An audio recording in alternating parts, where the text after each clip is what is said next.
Teams audio check. Teams audio check. 1, 2, 3. 1, 2, 3.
Hey, Daniel, can you confirm that you can hear me on my audio?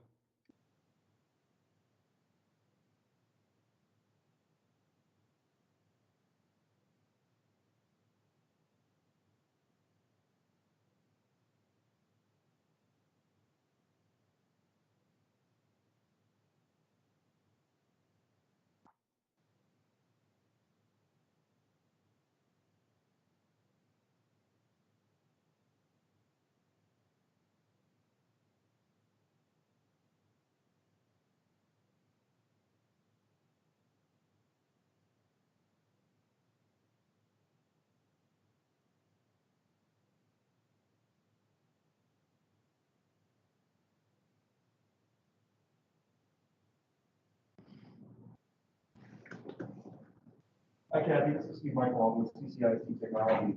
I heard you have a meeting in the teams.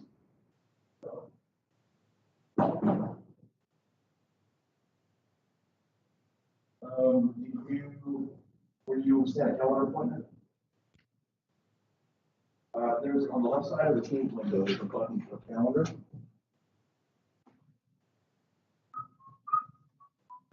And then you should see the meeting. You click on it, the join button that shows up in the break. For you, the Keurig is, yeah, the Keurig's on. Oh.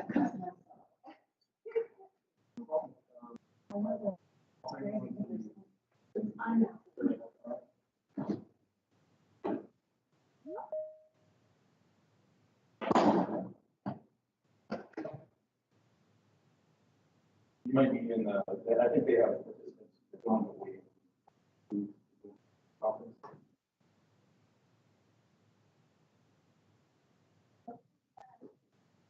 What do you hear? Oh, you mean the little icons on the floor? Hey, Stephanie, can you hear my audio?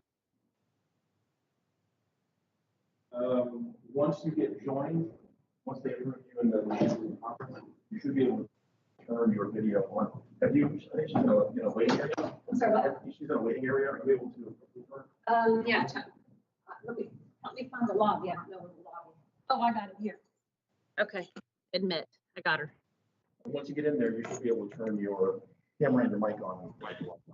Aha, aha. Hey, Stephanie, Okay, can you I hear see a bunch of people by name. See Stephanie. See Greg, Arturo, and Daniel. I don't see myself. Download the desktop app to see other people's video. Okay, I'm downloading the desktop.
can she share her report?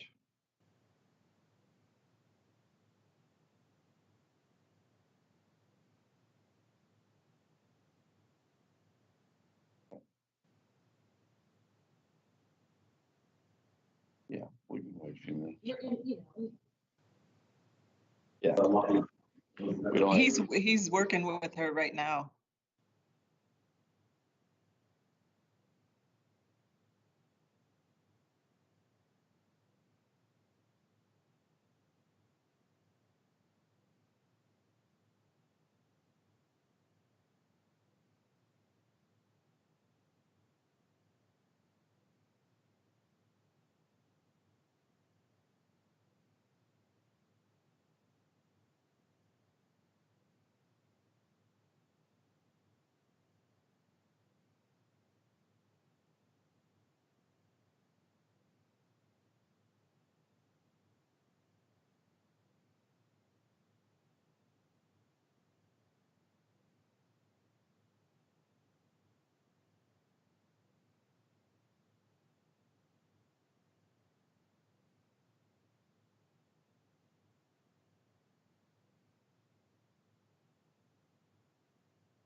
Hey, everybody.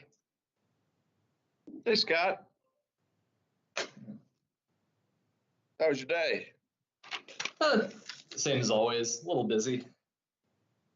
But here now. Good. We got 1, 2.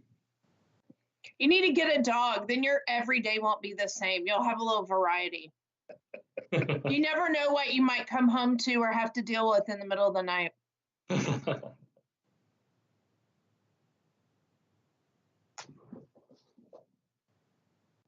Especially little dogs in storms. I guess dogs, period, in storms.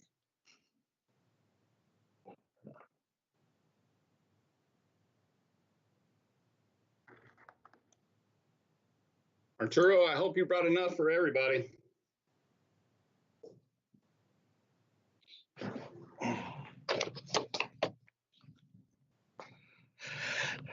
Hey, Jay. Nice tie. It's called casual every day. Oh my gosh, like I it. love your fake background, Jay. That I want to live there. What? No mess, no nothing. I figure everybody doesn't want to see my bites in my office.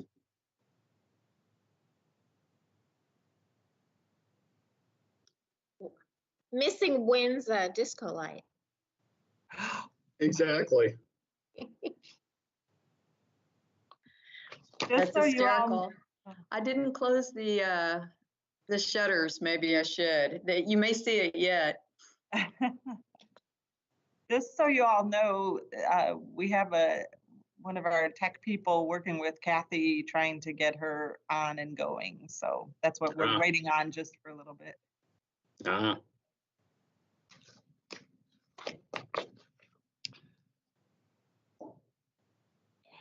We need to be on one of those fancy things where you've got to come on stage 30 minutes before the presentation and you got to go in the room for a while. Dr. Smith, I think you have more practice at that than your average doc. Let me tell you, there's been a few sweaty moments going in there. Like, where did that room go? How do you get in and how do you get out? Just to clarify, we weren't supposed to fill any of this out. Just print it out, correct? It looks like a lot of questions that I should have done for homework. Yeah, I don't have a printer attached to this computer, so I may be writing my answers down and then filling them in later. Arturo, are you eating almonds tonight too, or what? You know, I just ate dinner because I figured if we were going for 6.5 hours tonight, I needed to eat on the front end. So to make Chris happy, I ate some grilled chicken.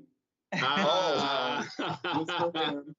And then I had a Nice. couple of tortillas, and now I'm eating a brownie. Good, good. So I hope you went walking today. I did last night, but not today. I did last night. You I better went get your to- walks in before the weekend. Yeah, Yeah. big time. I went and swam my laps today at lunchtime. Oh, that's great. There you go. The bad thing about being late at night is I think I had to avoid at least 3 frogs. Could have been snakes. Well, that's true. That's true. Or the attacking lizards. Right. Yeah. Wow. Hey, Yeah. oh my gosh, this friend of mine showed me the most hilarious time waster today. We were in her pool swimming laps, and she showed me there's so many lizards around. She was just taking ants that were on the side of the pool, and you put them outside of the pool, you can watch all the lizards run toward them and fight to get the ants. It is actually pretty, I mean, we're really bored when we resort to that, but you should try it. See, Wu-Tang. I wish we had those lizards in my neighborhood because they would eat bugs and mosquitoes and things like that. Like I always felt like I liked having them in some of the other neighborhoods, like when I was growing up. 'Cause they do, They travel well. Maybe I'll bring some over. yeah. It is true. I have not seen one mosquito in my backyard this whole year. Yeah, they eat them. Yeah, keep them around. Right.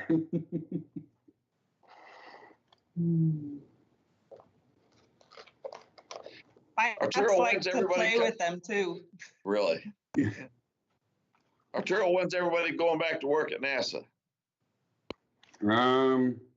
Today, the no earlier than date is August 17th. And that's just to start the first wave.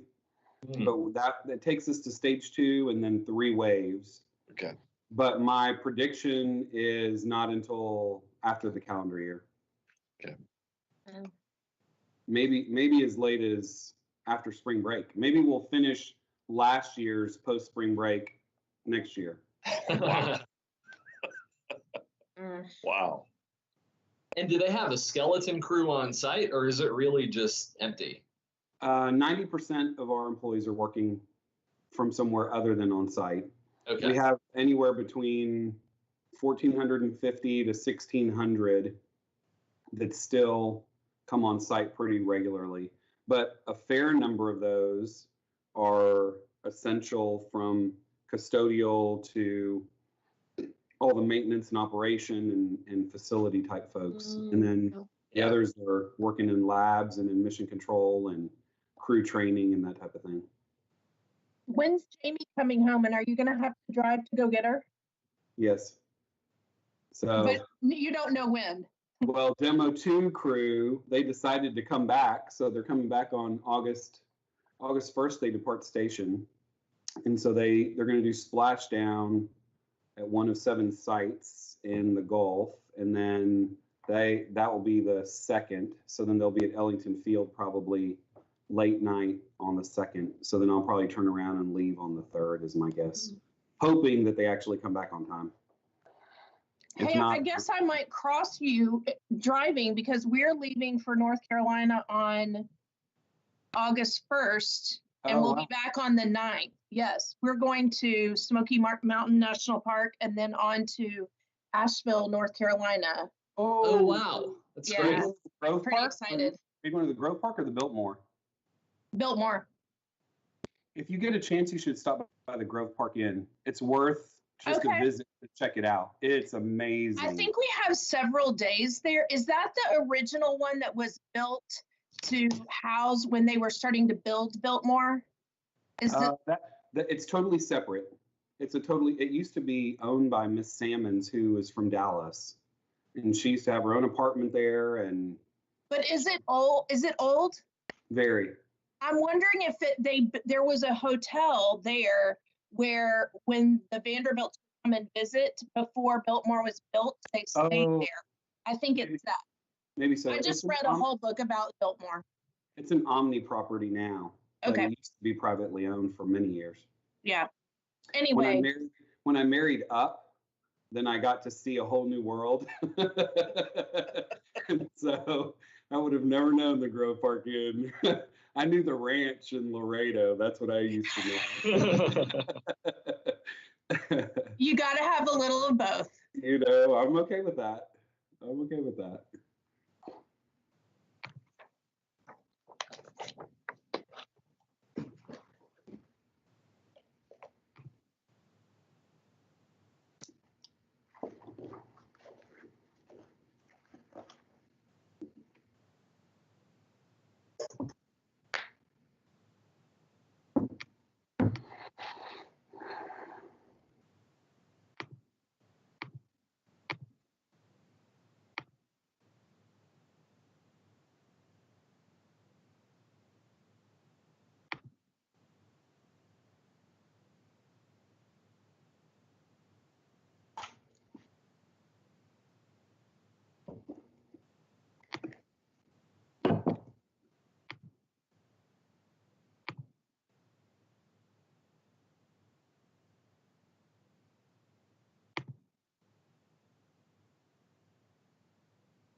So are we still waiting on anyone? I think on. Yes, we're still waiting on them to get Kathy connected in. Okay. Is she in And they're another working on room? it. They're close. I just heard they're close. Is she Jake in just another said- room from you? No, she's online, and Oh, But- okay. so they're trying to get it in. Yeah, Okay. they're- Jay just sent a text saying he's trying to get back in. I guess he got. I saw his picture show up, and then now it's gone again. Apparently, there were internet problems earlier today in the district. Jay's not on here. That's true. Yeah, Well, he said- has experience trying to get out and get back in, right? Mhm. So are we making bets for tonight's meeting? How long this one's gonna go? 6.5 hours. You better be so wrong. If I don't it's think we're 5 contracted. hours, I'm coming over to your house with ice cream when it's all over. I think we can do it in less than that. We got a good facilitator here. You said you're Got coming some- with ice cream? Is that what you said? Yes, because I can't drink anything, so we're just gonna eat a whole gallon of ice cream when this is over. Okay. I'll just pace myself. Dr. Smith is interested in some. Okay. I tried to bring him some yesterday and he said no, he'd had so many desserts for his birthday, he didn't need anything else. But I was going to get him birthday cake ice cream, but he didn't want any.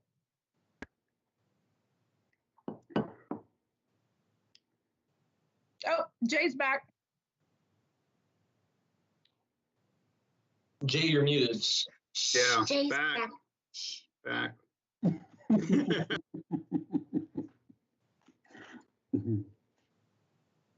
Very funny, Paige. Very funny. I know where you live and I got kids. They'll wrap your house. I'm getting punch drunk over here.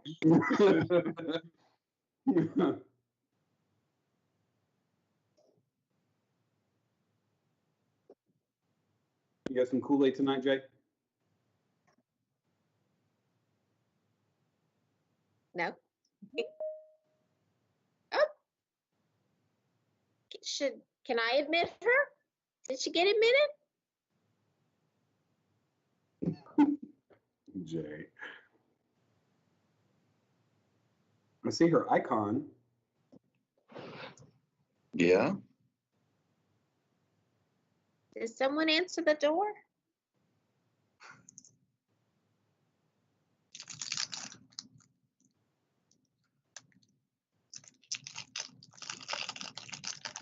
We're This working is on what- getting the camera turned on.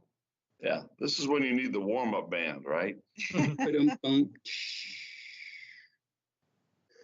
We could maybe have the sound of cement pouring in the background. 1,000 yards. If we go late tonight, we can watch 1,000 yards of cement come in.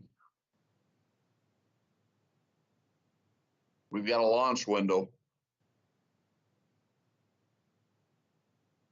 I hope you can get out. Yeah, it's going all the way back to the field house, that last quarter.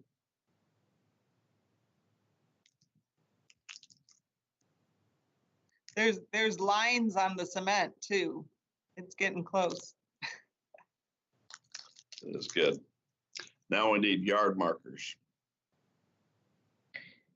I'm just wondering, is anybody else tired already going into this? I'm feeling I was like totally pumped the other night. I'm tired this time. Yeah.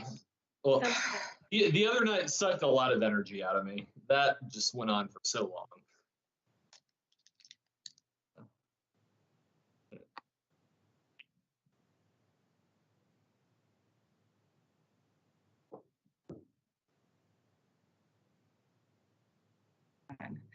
Just for everyone's sake, I want to remind everyone that this is already live streaming. I have not opened the meeting yet. The trustees are waiting on the person that's working with us today. They're trying to get her onto camera and onto the screen so that she's here as a part of our meeting and we're able to see her screen and her face and everything else. So we're waiting just a little bit longer to open up the meeting.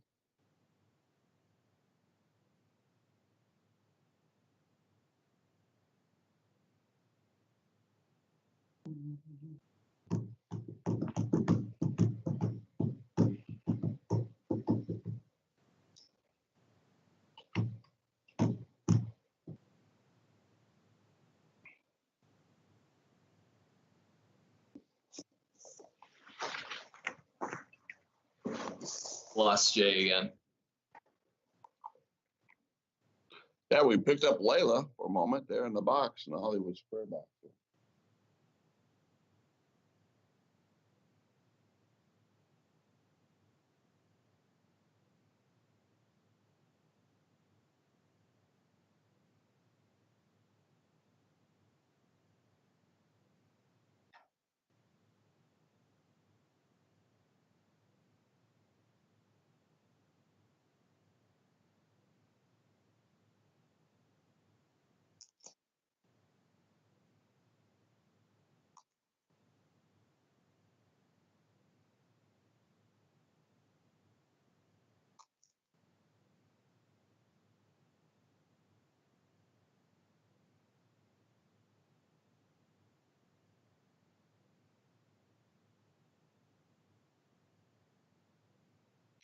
Hopefully people have seen the emails and the announcements on the website and on Facebook that tomorrow afternoon, there's another live broadcast that's going to talk about Clear Connections and what is happening with that, some more details in that. So that is going to be on the CCISD website tomorrow at 1, and I think duplicated the following week at 5:30 p.m.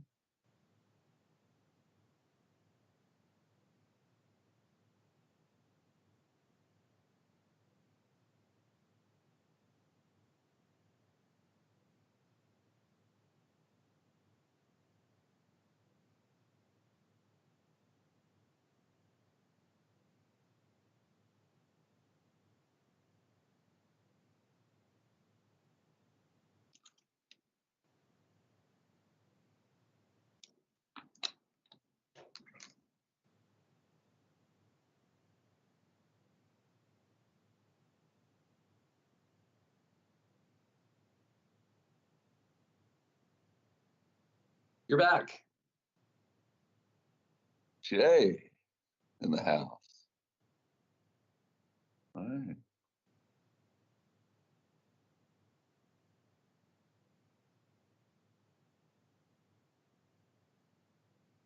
I keep getting logged in and logged out though. You looking good. Bikes are in the background. Got some books back there.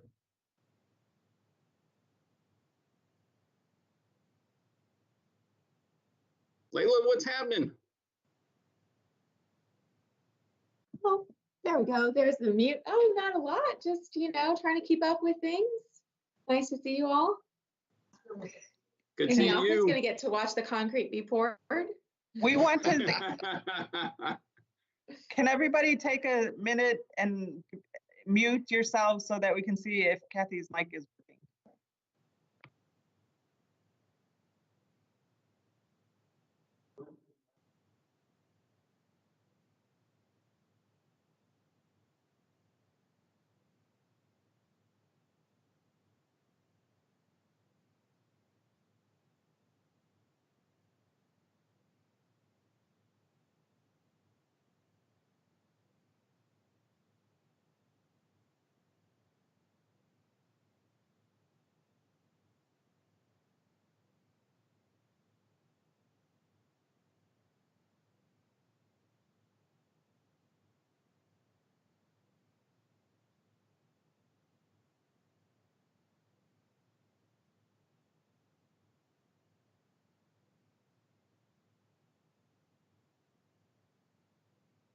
They're back in process of trying to get it working. The camera is apparently not working. They're trying to potentially get her screen to show, and the mic apparently is not working yet.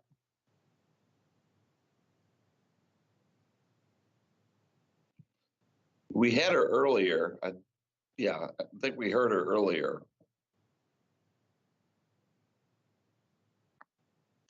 Yeah, that's correct, Dr. Smith. I think they're working, I think they got her on a different platform or something. And so now, if she's in the web browser or the desktop version, I'm not really sure what they're trying to do.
There were a couple people that said something already that we checked, but everybody was either able to print out the packets of materials that were sent out for this, or I think Mr. Bowen has them open on his screen so he's able to see them, but so that everybody has access to them in some way.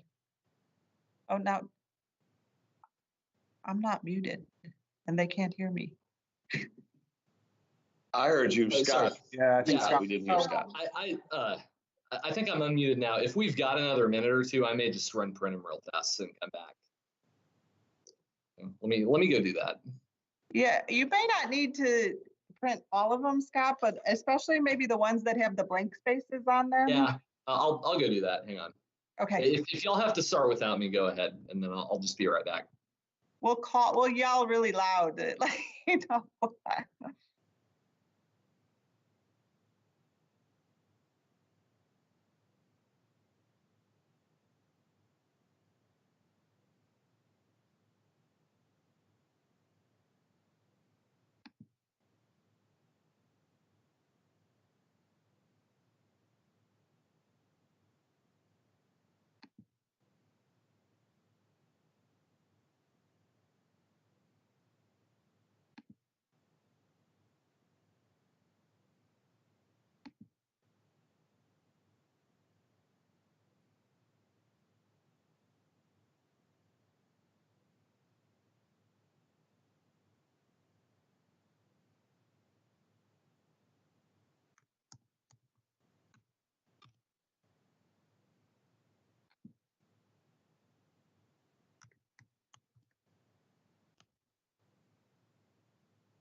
Oh, Just only by oh, audio. we can hear you now. Yes. Oh, yes, yes. Thank you guys so much. We'll just walk through the PowerPoint. Okay. It's in her email. Oh, Does this work? yes, I'm sorry. We can hear you and you're in here right now. Stephanie's finding the PowerPoint that you sent so that she can get that up on her screen. That would be great. Listen, thank you so much for all the help. I truly appreciate it. I'm sorry we couldn't get 100%. Yeah, me too. Okay. Bye-bye. We got a plan C. Okay, bye-bye.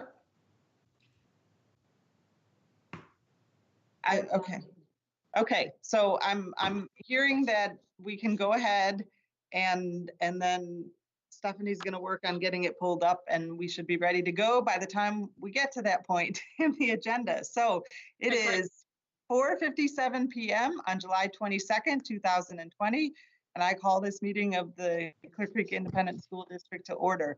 Meetings of the board are normally held in the boardroom at the Education Support Center. However, due to the urgent public necessity in light of the national declared emergency related to the ongoing COVID-19 coronavirus pandemic, this meeting will be conducted by video and audio conference in accordance with the governance authorization concerning suspension of certain open meeting law requirements for the COVID-19 disaster. A quorum of the board are present and will participate in the meeting and will be audible to the public. And right now, I'm going to go through the board members just to make sure that everybody's mics are still working. So, Mr. Bowen. Howdy. Ms. Hello. Brotto. Hello.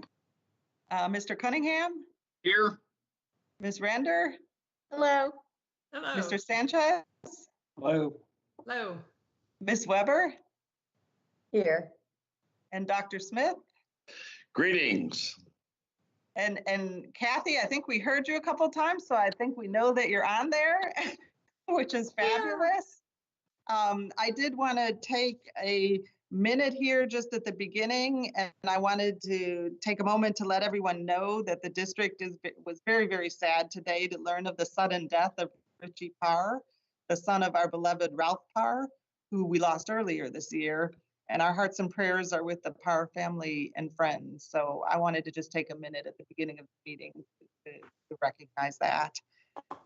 And the first item on the agenda is community input, and there was no community input for today. Ms. Barker did receive some input, but it was not related to the agenda item that we have going today.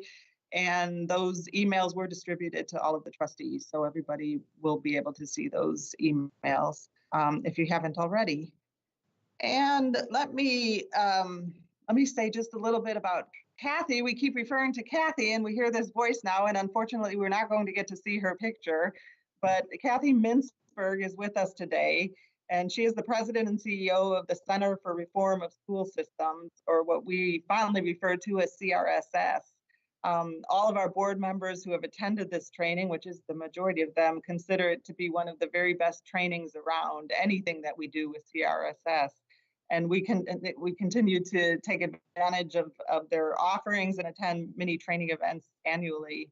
Kathy has been a school board trustee. She was a trustee in Houston ISD, as well as a high-level administrator in Houston ISD, and then she was also in another district as a high-level administrator there. She has experience going through the superintendent's search process more than once, so we are absolutely delighted to have her with us today to help us start out on this journey before us of selecting the next superintendent of CISD. And she gave us a wealth of materials and with direction to just have them available, printed out, ready to go, and so that we could work through some of them. And so I want to just pass it over to Dr. Smith in case he wants to say any words, and then we will go at it.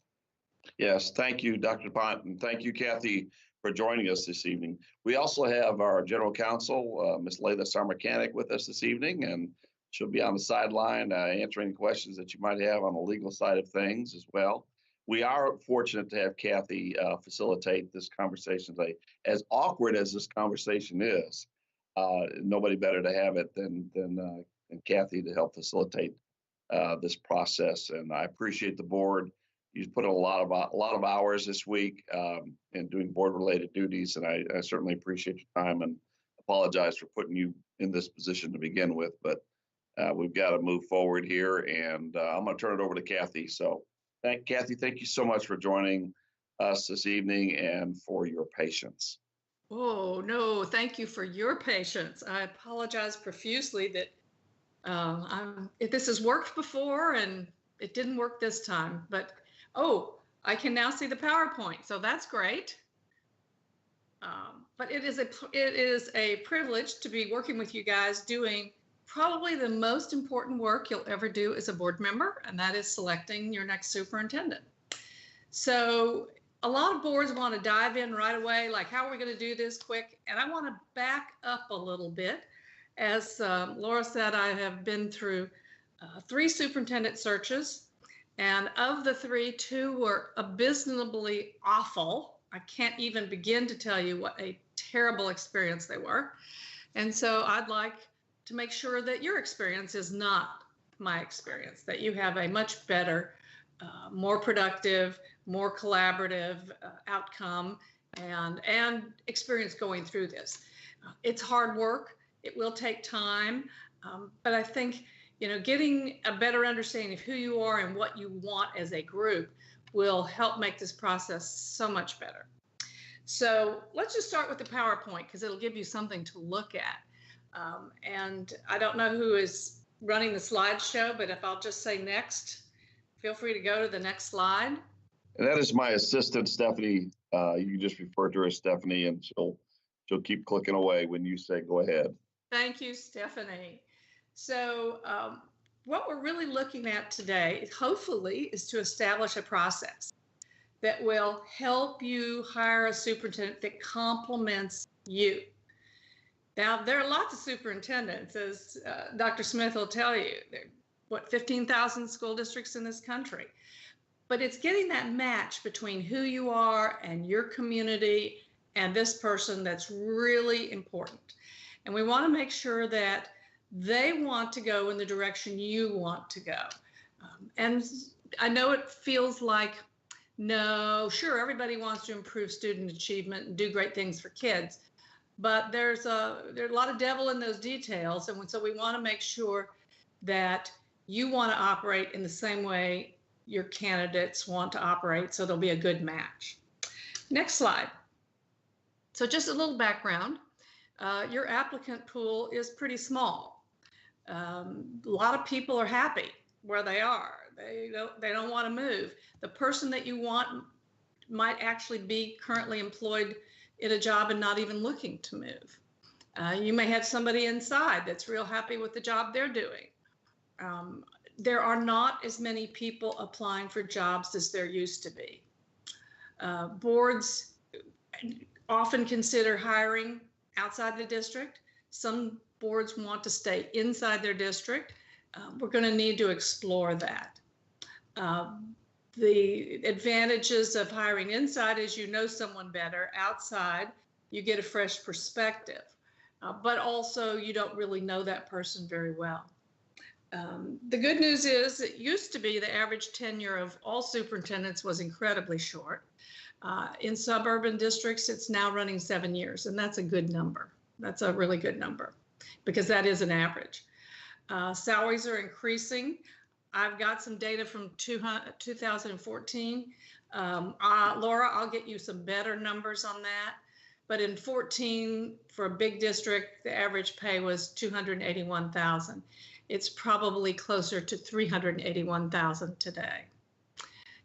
In the past, pay for performance bonuses were very popular, and they've been in decline in recent years. Used to be that 39% of all superintendents had them in big urban areas, and now it's down to 26. Don and I have a difference of opinion on this, and Don is the founder of CRSS. He's written much of the curriculum that you see, and Don loves pay for performance. So when you guys set a goal, if the superintendent reaches it, they get a bonus. What I found is communities love that. They're like, oh yeah, let's stick it to them. If they don't do what they say they're going to do, we're not going to give them these salary bumps. The problem is that most superintendents work really hard and they actually achieve their goals. And the community hates it when they get the bonus. The teachers hate it when they get the bonus. So it's something to think about as you're moving forward. Is this something your community would understand if indeed the superintendent reached the bonus cutoff and then got a bonus? Stephanie, next page. So let's think a little bit about how others perceive us. You know, it's important that you can convey who you are, what's really good about you. And in order for you to convey it, you really have to understand it. So you've got in your packet of goodies a sheet that says how others perceive us. And I'd like you to take a couple of minutes, let's, take 3 or 4 minutes, and list down just off the top of your head, why would somebody be interested in coming to your district? What would attract them? And see if you can come up with 3 answers. And then, what are 3 things that would make candidates wary about coming to Clear Creek? So why don't we do that for a few minutes, and then Laura, I'd like people to kind of pop off. We'll start with the, why would they be attracted to the district, and then we'll move over to the other. So Laura, let me know when people have completed it and we're ready to move on. Okay, and it might be, maybe you can raise your hand on the list over there to show that you're done and you're ready. That might be a good way to get started in there.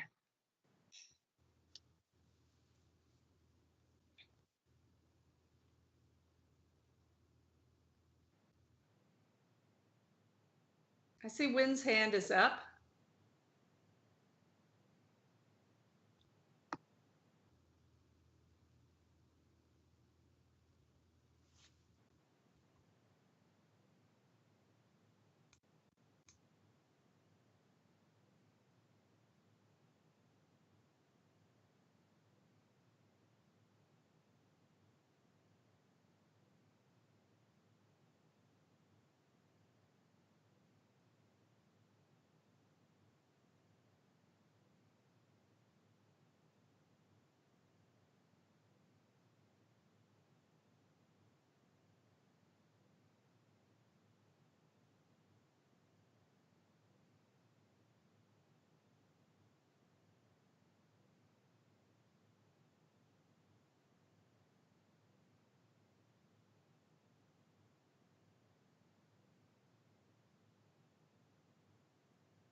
Dr. Bond, I think we have everybody's hands, yes. We can Yes, see you and now. we can see you even better.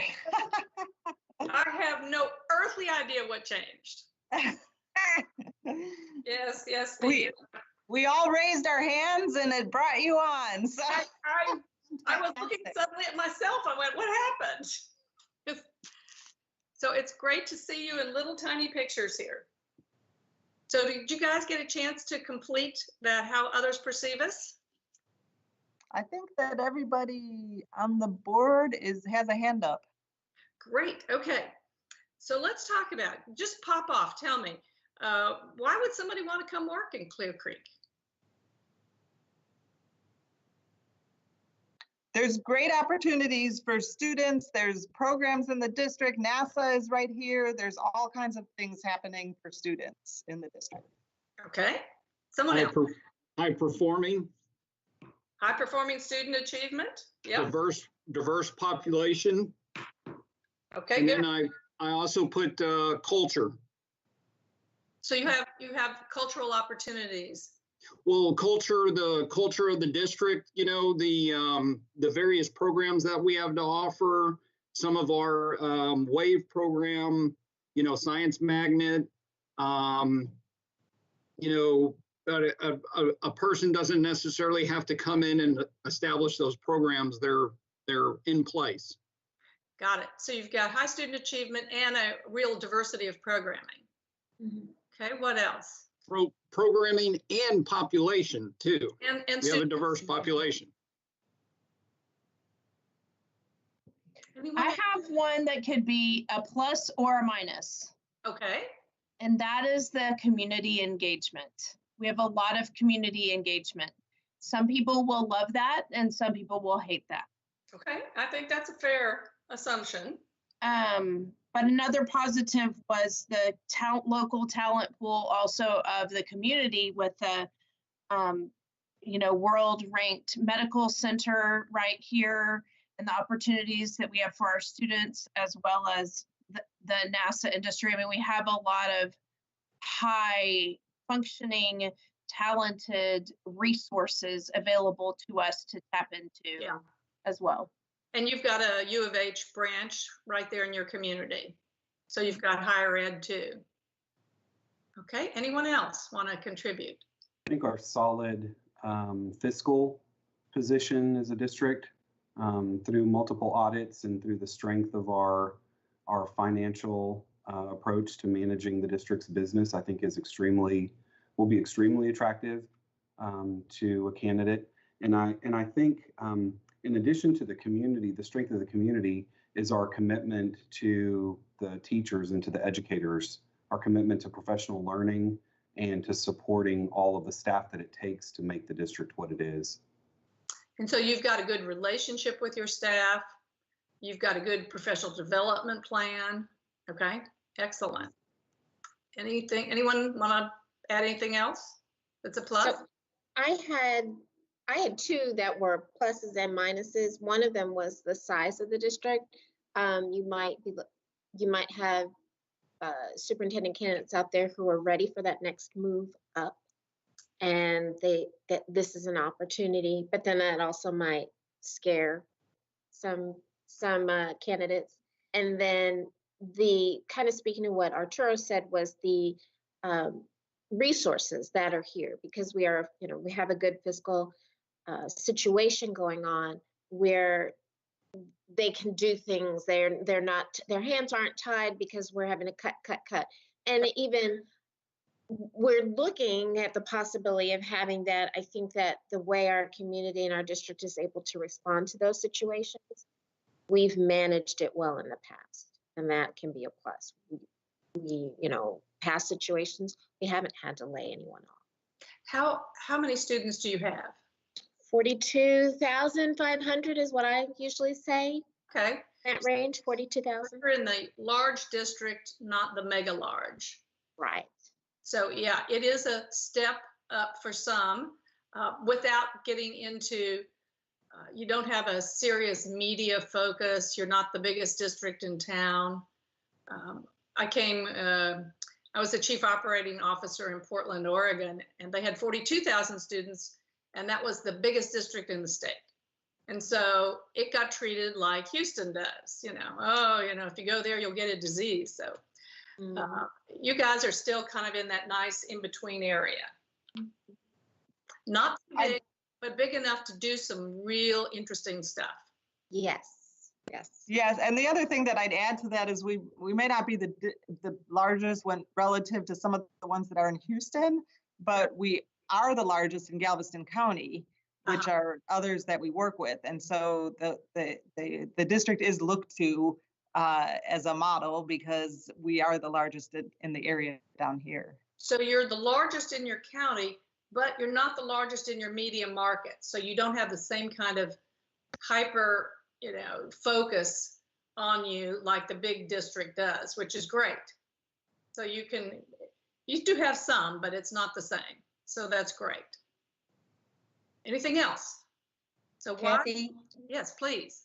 So I think that our history, better than 10 years of just having a high functioning board and administrative team, sustaining that for a period of time, just really being engaged to support student learning is a bonus.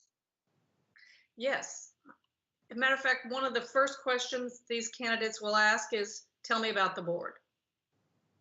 I mean, they don't care. They're not intimidated by the challenges in the district. They will be discouraged or encouraged based on the character of the board. So tell me why somebody would be wary about coming to CCISD. I had written that somebody might not want to follow in Dr. Smith's footsteps. Yeah. There's some big shoes. Sometimes how you enter an organization is all about your timing, and it will be tough for somebody to come in after solid performance and sustained growth and the leadership at lots of levels, not to mention coming into a legislative session, Yes. which is a place where Dr. Smith would have spent a fair amount of time as our superintendent. Don't underestimate that problem. And part of it is people rush in, new candidates rush in. You're having a honeymoon, that you hire them, they think you love them, they love you. And then they do something that's not the way you're used to having it done. And then you start to get hurt feelings. Why is the board pushing me to do this? Well, that's because they're used to it, because the prior superintendent did it that way. So that's one of the important parts of onboarding a new superintendent, is thinking about what is it that we currently do in the way that this superintendent does it that we like. So we can, for example, if all of you, if the superintendent never calls you and you love that, then you need to tell the next candidate that that's the way you want to operate. Anybody else? One thing I put down was that we're, like, you see a lot of fast growth districts in the state, like districts that are really expanding as more people move into those communities, and we're not quite in that category. I think, we do still have growth, but it's not like we're going to be building a new school every year. And so I think there might be some superintendents who are kind of attracted to the opportunity to put their stamp on a growing district. Right. And we're not really in that zone. We're a lot more stable when it comes to population. And that could be a plus as well. Yeah, it could be. Yeah, we're stable. We're not growing, we're not declining. Good. One thing that I had was that we're too visionary, too cutting edge. That could be intimidating to a candidate, that we take our District of Innovation status seriously, and we are constantly evolving and adding new programs and engaging our students and teachers in new things, and that could be intimidating. Someone may not want that learning curve. Do you explain on your website what your District of Innovation is really all about? I don't think Laura, Dr. DuPont, I don't think we do. Okay, I would encourage you to now go back and look at your website and say, if I didn't know the district and I really wanted to get to know it to decide whether I should apply or not, what information do we need to have there? And so, that might, the superintendent, some of the staff, think about what should be modified on the website to make it appealing to future candidates. Kathy, I think how we have approached that is, through our strategic plan, and that's prevalent on our website. We've kind of jokingly said when the District of Innovation piece came into play, is you don't have to be a District of Innovation to be an innovative district. but we went through the song and dance to become a district of innovation to be able to get a little bit more flexibility, and we have that. So it's there. And I want to just throw in on something that Jennifer said earlier. Sometimes the community's expectations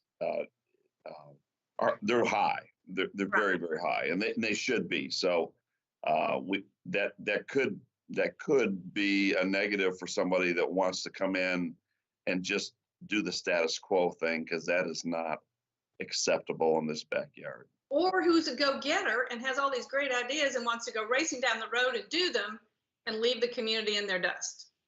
Yeah. So it's important that they understand how involved your community likes to be. Any other? I had that aspect of it too, the high expectations of the community, but I also think there is a pressure to perform, to allow students to perform at very high levels too. And that pressure is from the community, it's from students, it's from parents. So there's a lot of pressure in that area. Okay. Okay, good. One thing I kind of think about on that subject is we just passed a new strategic plan that's going to take place over the next 5 years. And so essentially a new superintendent is going to be coming in, executing a new plan that they didn't really, if they come in from outside, then they wouldn't have really had much of a role in developing it. And that's a really good catch. So at some point, your guys are going to have to think about how much flexibility you have in there. And that's one of the questions for candidates. Here's the place we've said we're going to go for the next 5 years. Are you comfortable with it? If you don't like something, what is it? Because you may be in agreement or maybe not. Any other thoughts? Okay, let's go back to the next page on the PowerPoint. Kathy, I promise I'm going to shut up most of the time, but I did want to say, I didn't want to lose this, that really one of the big pluses about coming in here into Clear Creek ISD has been the kids. It is indeed, we've got a wealth of talent. We've got a lot of kids that really aspire for greatness. And in the process of that, this becomes one of the greatest places to live, to work, and to play. Wonderful. So are you all capturing these? Keep them together and give them to Laura later so she'll have them for whatever process you decide to pursue. And I'm keeping track of everything too. So yes, and all input is appreciated too. Good. So one of the first questions to ask you is, do you have a succession plan in place? And is that something that we need to talk about, or are you open to looking at a broader range? And there is no wrong answer. I would initially answer saying, no, we don't have a succession plan and we're open to what's available. Okay, any disagreement with that?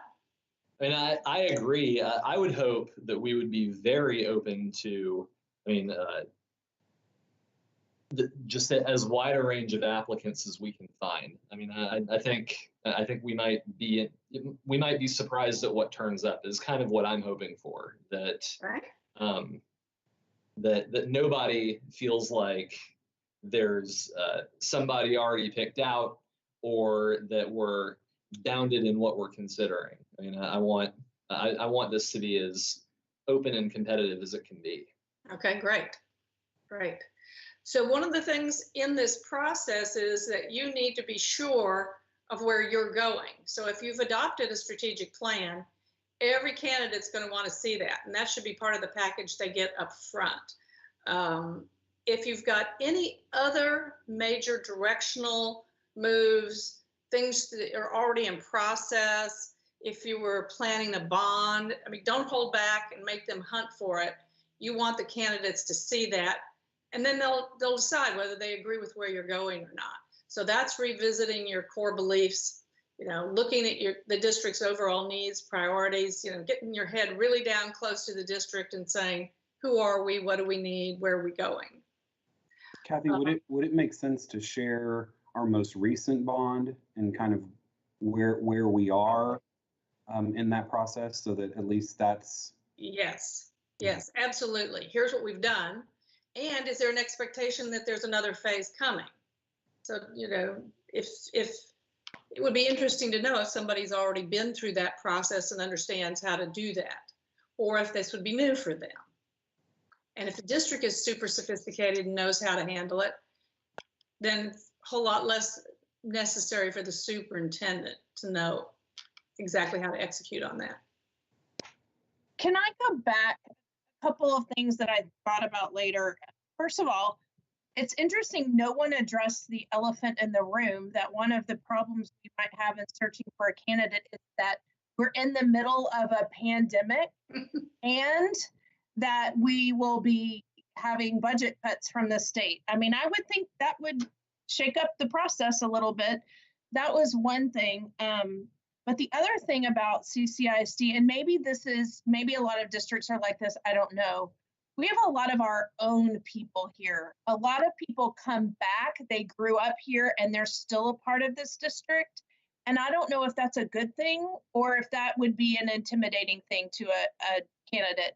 You might can shed some light on that. It's pretty typical for suburban districts. Okay. So I don't think it's unusual. Okay. The pandemic is not even unusual.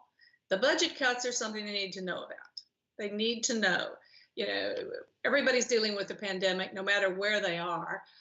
But when I walked into the job as the chief operating officer in Portland, they said, oh, and by the way, we're going to cut 10% of the budget. It's like, oh, okay. So it's real important before you recruit somebody to tell them as much bad news as possible. Well, and I think that aspect of it is more of a statewide, like there's nothing official. It's just we know kind of what climate we're in. Right. He leaves. Right. I don't want to start any rumors that I'm talking about from the state.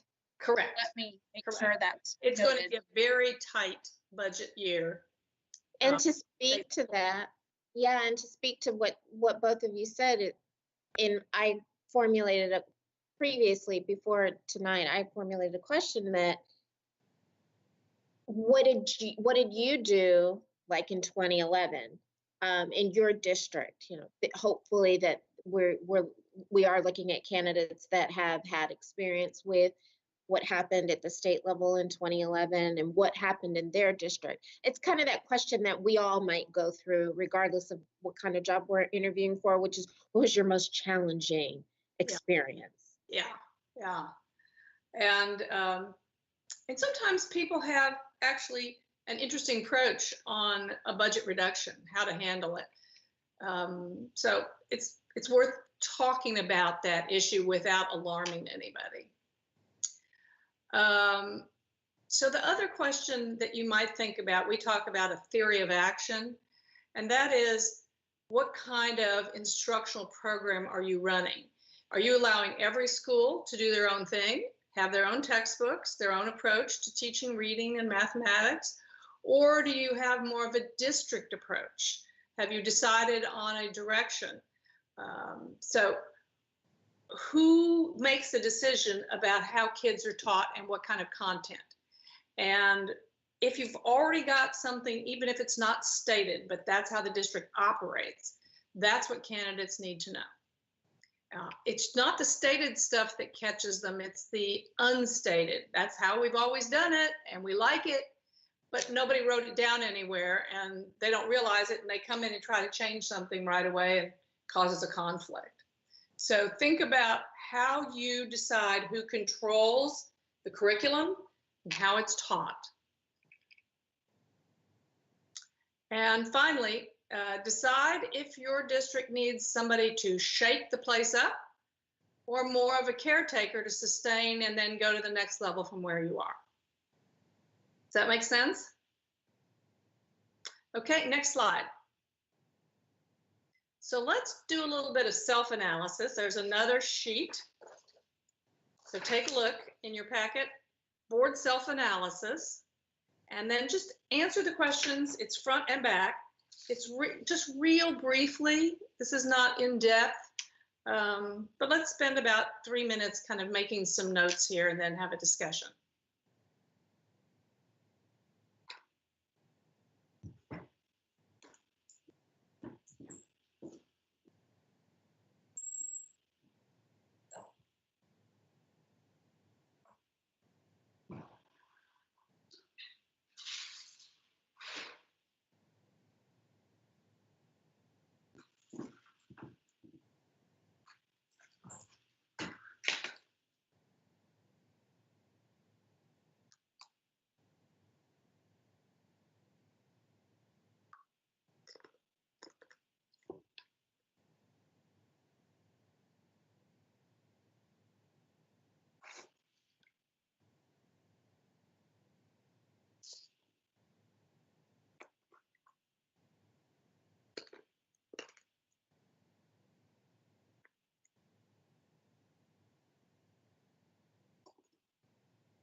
About 1 more minute.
Okay, let's start with, do you think your district is headed in the right direction now? Does anybody say the answer is no? And I'm talking generally. There are always things you disagree with, but is it generally heading in the right direction? I said no. Okay. Could you expound on that a little? Sure. I think there are some ways we're improving. And I think there are some areas of focus that have gotten better. I think there are also some areas where we're kind of managing the decline. And I mean, that's a very heavy conversation to get into in this setting. So I don't want to hit on it too much, but I mean, I graduated from the district in 2008. And now I'm here in 2020, and there are definitely some areas where I think about what my education was like. And then, I mean, I'm the oldest of 6 kids, all of whom graduated a couple of years after me. And so they've all been through it as well. And there are some areas where I think we have not moved in the right direction, and I would not want to keep moving in that direction. Okay. So, but I don't know how much in depth I need to get into on that, but. No, just generally, we were talking about, not specifically at this point. But yeah, there are some things that are positive, and there are some things that I would want to see a turnaround on for sure. Okay. Any other thoughts that anybody wants to share? Okay. How about, do you want to sustain what's going on in the school district or change course and go in a different direction? So would anybody like to change? If enhancing counts as changing, I kind of wrote enhancing in the middle. Okay. So you don't see it continue to improve or get better, or? Yeah, I guess I feel like sustaining is more comparable to a status quo, and I don't think that's our intent. I don't think that's our mindset. But I would want us to continue to think about, what's next, what are the next opportunities, what's emerging. Right. Yeah, I mean, the question really is sustain versus go in a different direction. So a different direction is pretty radical. It's not meant to be just slight improvements or anything. Yeah, so I said change, but again, I think it goes kind of to my previous answer. There are some things we do very well that we do better than anybody else around. And I want to keep those the same. But I think we need to be very clear-eyed about the areas where we can improve and where some other districts are catching us and getting ahead of us, and make sure that we either change to do better than them or just rethink our direction. So I put change, but really I think any superintendent who is going to be in a district for any length of time needs to be capable. Like if they don't leave the district better than they found it, then they've not been a success. And I completely agree with that. So sustain does not mean stay where you are today, but it's really about direction. So thanks for those comments. So are you satisfied with the current pace of improvement in the district? Anybody not satisfied with the current pace of improvement?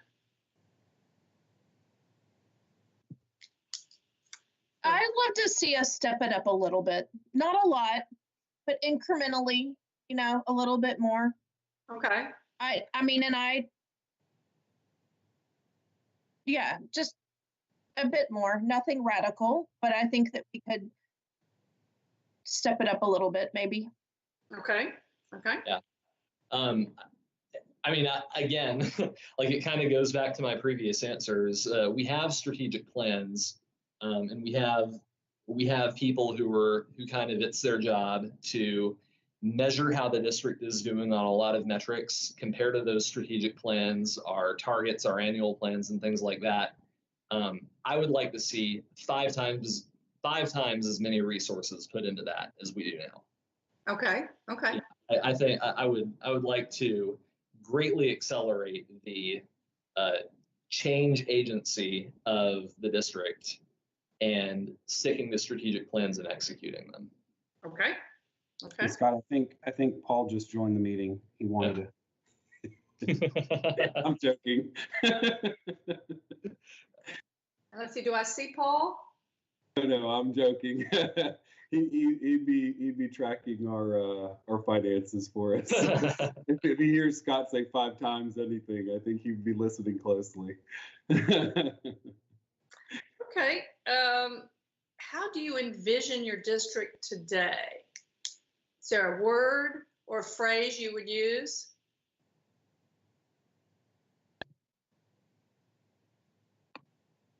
I think part of it, we often use leading the way, and I think we could use that as a phrase. So you're innovating ahead of others. Yes. Any other thoughts? I have a couple. One is that we're aligning our actions with our strategic plan. So alignment is a big piece right now. And also something that we've been getting better at over time, and I think we're getting sparkling at, is understanding that emergency is a fact of life.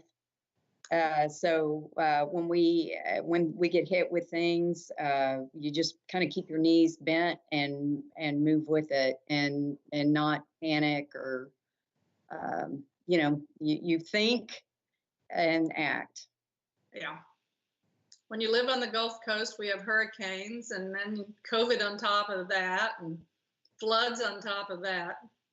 Exactly. Anybody else on how you envision your district today? Leader.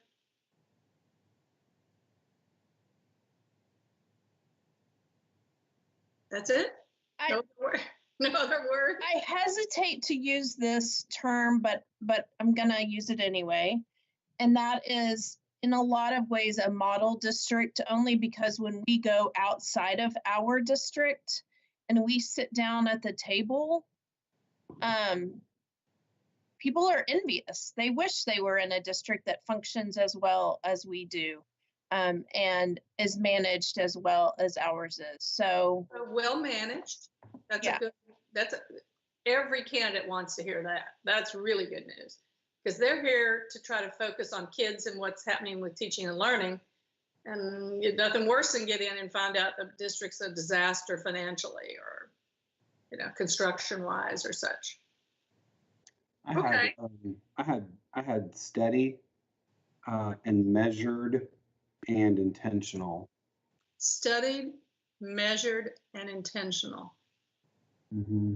So you have a plan, you're working a plan, it's organized, it's not chaotic. Great. Kathy, I had student-centered. I had a lot of the same ones that we talked about, innovative, leading the way, but we're a very student-centered district. In that when you look at our board meetings, for example, we usually start off by highlighting, some of our leaders in our community, the kids. Yeah. When we talk about like when COVID first happened, some of our students were out there taking their 3D printers and coming up with some innovative, products and things like that for the community. So I think when you look at the way we operate, we're very student-centered first, and a lot of people don't really get that. Okay, I like that one. That's a helpful one. Now, okay, that's where you are today. If you had your druthers, even if you think things aren't perfect today, what do you envision the district in 5 years?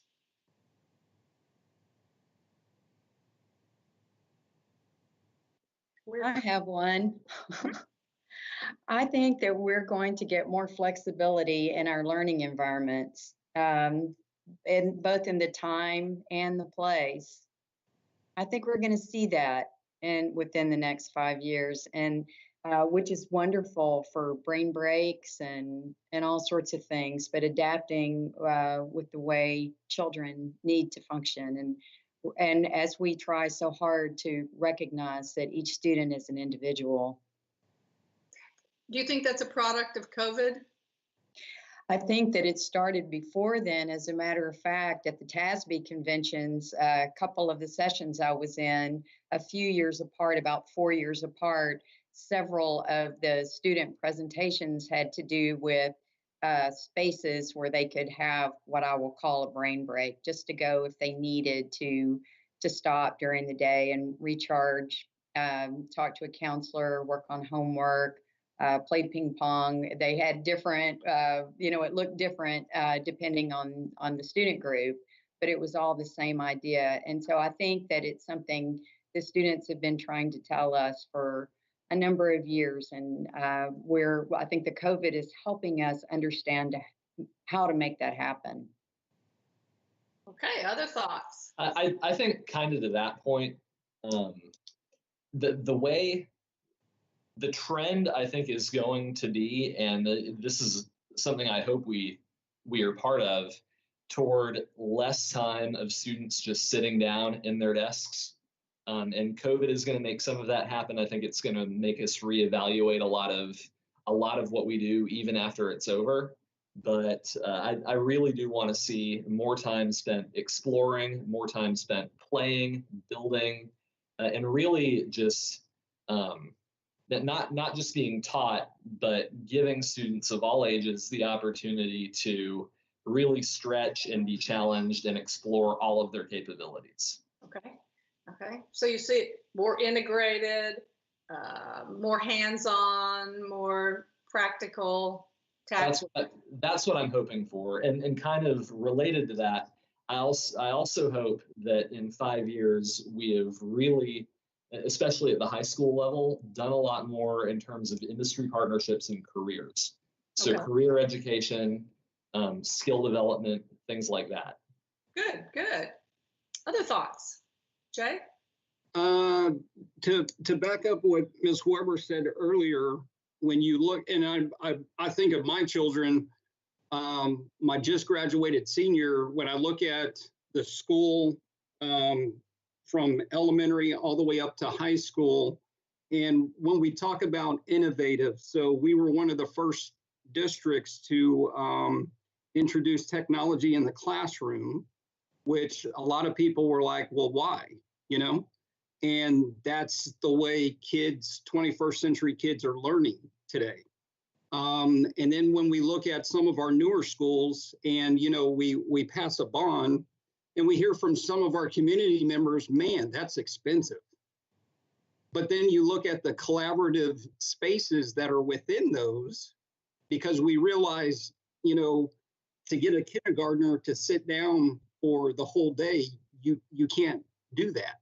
Right. Some kids are going to be able to sit at their desk. Some kids are going to have to move around the room, et cetera. So I think that if anything, COVID's going to enhance that, that online learning piece and being able to appeal to all types of learners. I think if anything, that's going to further that curve. We were already starting to move in that direction a little bit in terms of offering some of those, programs and services to a select group of our student population. But I think you're going to see that become wide ranging, and that's going to be offered to, the masses. So. Yeah.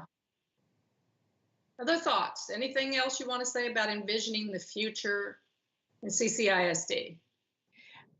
I wanted to add to what both Scott and Jay said, and that is I was on the District Educational Improvement Committee 4 and 5 years ago, and we started talking, and it probably went on before that. I just happened to be on those committees back then. And we started talking immediately. That was at the point that we got our district of innovation status, and we could start talking about what learning looked like. And like Dr. Smith said, we have been talking about it, but by getting that check mark or that designation, it seemed maybe more real. And we spent a lot of time discussing what education was that didn't look like seat time. So this is a trajectory that we've been on for quite a while. This isn't new for us. And so that would be just continuing on a trajectory for us. That's really important to mention to candidates, that that's the direction you've been going. Okay. Now, I want you to include in this section, we won't do it right now, but you have in your strategic plan board goals, and you probably have an overarching theory of action about who controls the curriculum. You should include that there. Are there any improvements that you've been putting in place, academic or reforms, improvements that are really important? You're telling the candidate, do not cut this, do not damage this. Is there anything that you can think of that is like untouchable? Our character education, that is huge. I made some notes about making dreams realities with students, but without stepping on others, cheating, and that they would be goal setters and set goals for themselves that were achievable and push them, stretch them a bit. Okay. But that's a no. Somebody comes in and says, I think character education is baloney, they're out my door. Okay. So. Okay, that's good to know. Anybody else have something that's like really close to their heart? Okay. I was going to say our dual language programs, we're expanding those across the district, which I think matches our ever evolving demographic, and then also our special education reform. Okay. Anyone else? Sure.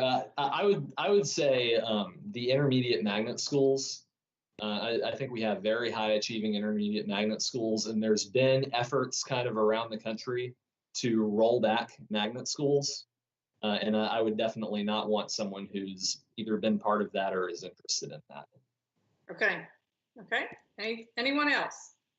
I think we've placed emphasis on school safety and it's taken different forms of making sure that students have somebody to speak with if they need social or emotional support, and it's the overall place where they feel comfortable, and so making sure that we're providing that for them. And that can also go under the operational improvements in number 9, in terms of facilities and strengthening those. Anything that is an operational improvement that you guys have set about doing and you want to see continued? Community-based accountability. Now, what does that mean? We set our goals and measure them tracking data, and then we present to our stakeholders what we expect, what our expectations are, how we are going to achieve them, have we achieved them, and give them real data about where we stand, and we use that as our report card, not our star scores only. Okay, great. That's a good one. Yeah, these are all great. Anybody else have anything that? Yeah, I was going to add in that there's been, over this last year, we had a huge focus on transportation and the transportation department, and there's a whole lot that's still going to start coming out of that and being implemented. So that needs to continue. And I did want to catch one more on up to number 8, which was an effort to be data focused and figure out how to use data to move forward. Right. And any challenges that you see coming at you besides COVID that causes you to worry about the future of the district? I mean, a declining population is one of the ones that often comes up. Do you see anything that huge coming at you? Partisan politics. Okay, partisan politics. I'd put that in there. That's a big one. Anybody else? Funding. Funding. And unfunded mandates. Unfunded mandates. Flooding. I think flooding is a big issue that is heading our way, because I think Harvey showed us that properties flood that maybe people didn't expect to flood, and we haven't had a big storm in terms of high water in the last, well, in a long time. I've been in my house 21 years, so longer than that, and I've flooded many times here, but we haven't, but all of those storms were not really high water storms, just long rain storms. So I really think it's coming to our area, and I think we're in for a big one at some point. We need to be ready for that. Excellent. Anything else? I have one more that I wanted to add to number 9. Okay. And that is, we have a very, very active advocacy for students. This community always sends a record number of parents and community members to go and talk to the legislators. It could be partially that we have one in our own backyard. I mean, our having Larry Taylor as the Senate Chair for Education makes a difference. But if a superintendent came in, and Dr. Smith has always been extremely gracious, supportive, and enabling of the community to go and fight for our kids. And if we had a candidate that was not interested in doing that, that would be a shock to our whole system, because it's part of who we are. And there's a style that you're using, which is not combative. So, think about that with candidates. You hire somebody who's an in-your-face kind of person with the legislature, that could be a problem. Okay. Right. Any final words? Well, I was just going to say that Dr. Smith is so strong on building connections, and it's really going to be a challenge because he's so involved in so many different things between Rotary and his church and all the many things that he's involved in. So he really has some strong connections, and because of his leadership style, he has a lot of trust around the state and a lot of trust in the district too, and gets a lot of support that way. So poor person who comes in, we're going to be looking, I'm sure, for somebody who has that leadership quality and can make those strong personal connections. Well, and think about that. We hired a superintendent in Houston who did not like people. And it was a real problem for us. Wouldn't shake hands with people. Didn't want to be touched. You picked the wrong career. Yeah, I mean, it was a real problem.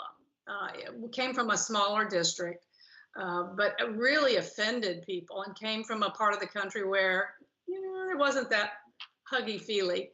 So, think about that when you talk to them, that you're expecting those kind of networks to continue and to be built. And you expect them to be out making those relationships possible. Kathy, can I say that one of the programs, actually one of the groups that we have that we really rely quite heavily on as far as ambassadors for the school district is our PTA.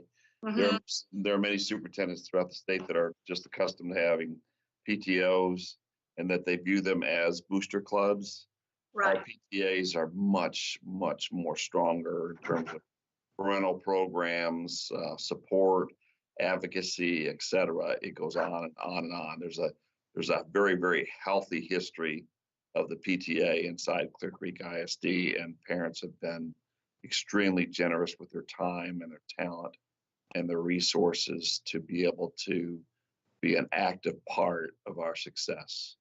And that difference between PTA and PTO doesn't mean much to most people, but it means a lot to a superintendent. So be sure and talk about it. That is your connection with PTAs. Thank you, Greg. Okay. Kathy, I'm so sorry, but that made me think of one more. And I really cherish the administration's invitation of community members into all kinds of committees that go on throughout the district. So our community leaders are really invited in for ongoing committees, not just ad hoc committees. But Greg even has the student advisory committee. So I think we really cherish the input that we get, and the administration cherishes the input they get. We keep a lot of faith with our community that way. So I would like to see that highly valued by another superintendent. Yeah. Some people get very testy when they are supervised by the community. And, that can be a problem if you've got a very active community that likes to see a lot of what's going on. So it's important that you understand their personal comfort or discomfort with that. So we're not going to really cover this because I think you guys have kind of given a direction, but just take a quick look at this next sheet entitled, it has surfaces at the top. But this is kind of a way that many districts can, and you can go to the next slide, Stephanie, can look at what kind of a disruptor or maintainer you need. And I just thought it would be interesting for you guys to see that. If you look down the left side of the chart, the context is whether you need, it's urgent, need to change, or no need to change right now. Now, obviously that's a range, but think about, those two big differences. And then across the bottom, the culture of the district. Is it adaptable or is it calcified? And calcified may not be a bad problem. It just may be that's what it is. You've got a culture in your district. And then based on that, you end up with whether you need to shock the system or just bring in a superintendent who assimilates and keeps going. Anyway, just on your own time, if you get a chance, read it over, but I think it's kind of illustrative of making you think about what kind of person do we really need? The next slide, please. Okay, so you're going to be asking your community what they want. Almost any process goes out to the community and says, what are you thinking? And you're going to ask yourselves, what do you want? And we tend to get this answer, wanted, a miracle worker who can do more with less, pacify rival groups, endure chronic second guessing, tolerate low levels of support, process large volumes of paper, and work double shifts. He or she will have carte blanche to innovate, but cannot spend much money, replace personnel, or upset any constituency. So think about, as you move forward, telling these candidates what you want. If it includes the kitchen sink, you're going to have a hard time making a match. So being able to narrow down what's really important to you and to your community is going to be really critical. So on another sheet, I have something called Board Survey, which gives us some range. And Laura, I'd suggest that everybody give you their copy when you're finished and kind of try to average it. You know, there's a point value on here, and I know lots of people like to go to 4.35, but you know, try to come up with a whole number. And then you can see as the group as a whole. For example, look at the first item. Do you want to do a fast search or a slow search or something in the middle? So what's your temperature? Some districts have got to do a fast search and they know it, and that, you know, is important for them to focus on. Others, we got all the time in the world. So why don't we fill this out? We're not going to discuss it. I'm thinking we're running a little late on time because of my log on delay. Why don't you guys do this separately and give it to Laura?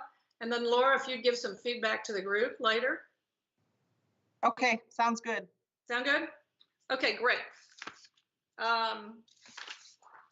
Next slide. And actually, let me, if people, if you'd be willing to fill this out tonight and get it to me, I can get it wrapped into notes from all of this too. So as soon as possible, that would be good. Great.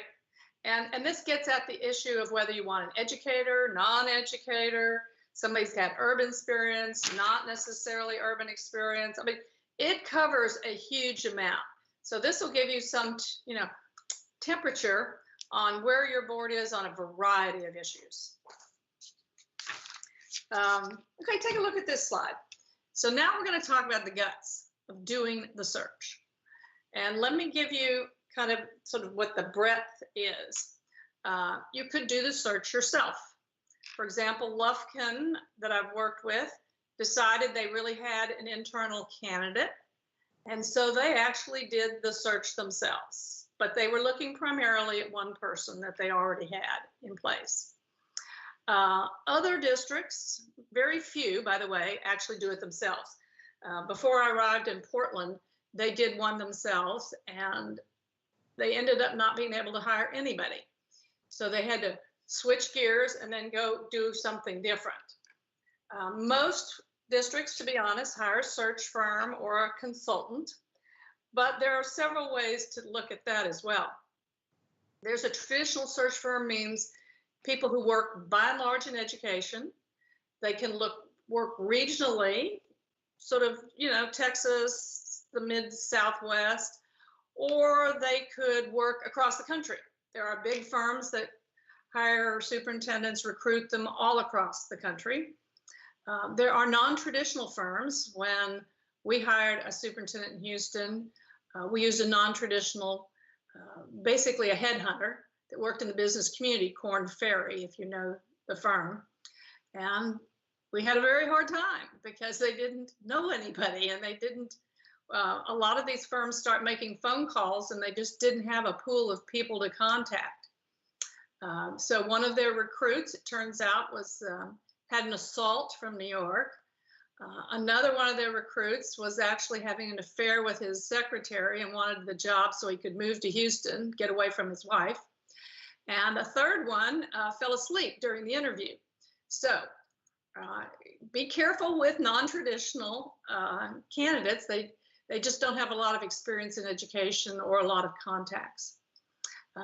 The question of national, regional can be important. See what you're open to. And then sometimes a combination team. By that, you hire a search firm, but you also have somebody else kind of watching the search firm. Let me explain how this one works. I stole this idea, and Greg, you can help me. What was Ron's name? He was the superintendent in Midland. I'm drawing a blank as well. I'm drawing a blank, but it'll come to us. Anyway, he was the HR officer in Midland when they went through his search. And one of the things they did is they asked him as the HR officer to do some background looking, you know, find that assault charge, find the fact that somebody was messing around on their wife. And so they had a search firm generating lots of candidates, but then they also had this other, you know, person kind of looking at the finalists with a, you know, a little bit closer magnifying glass. Search firms want to make a match. That's their job, to get you together. that combination team has somebody who's looking for reasons you should not hire the person. So it's an interesting push and pull. Search for the devil's advocate in the canonization process. Yeah, like a devil's advocate. But some search firms do not like this at all. They don't want anybody messing with their candidates. It has to be completely on the QT. It's not something that's shared with the board until the last minute. It's just another set of fresh eyes looking at the candidates. So that's kind of the breadth of what we're looking at when we look at how people do it. Again, back to Portland, after they blew up their own search, it was a divided board and they tried to do it together and it was a disaster. They actually went out and hired a parent advocate and a lawyer, and together they conducted a search. But they again had to gin up ideas because they didn't really know anybody. And one of the things you want is you want lots of people looked at so you can find the best fit for you.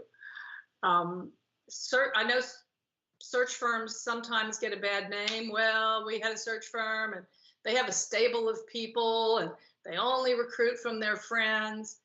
Well, to be honest, they have a sort of an ethical code that they will not recruit people they've placed for at least 7 years, 5, 10, some number.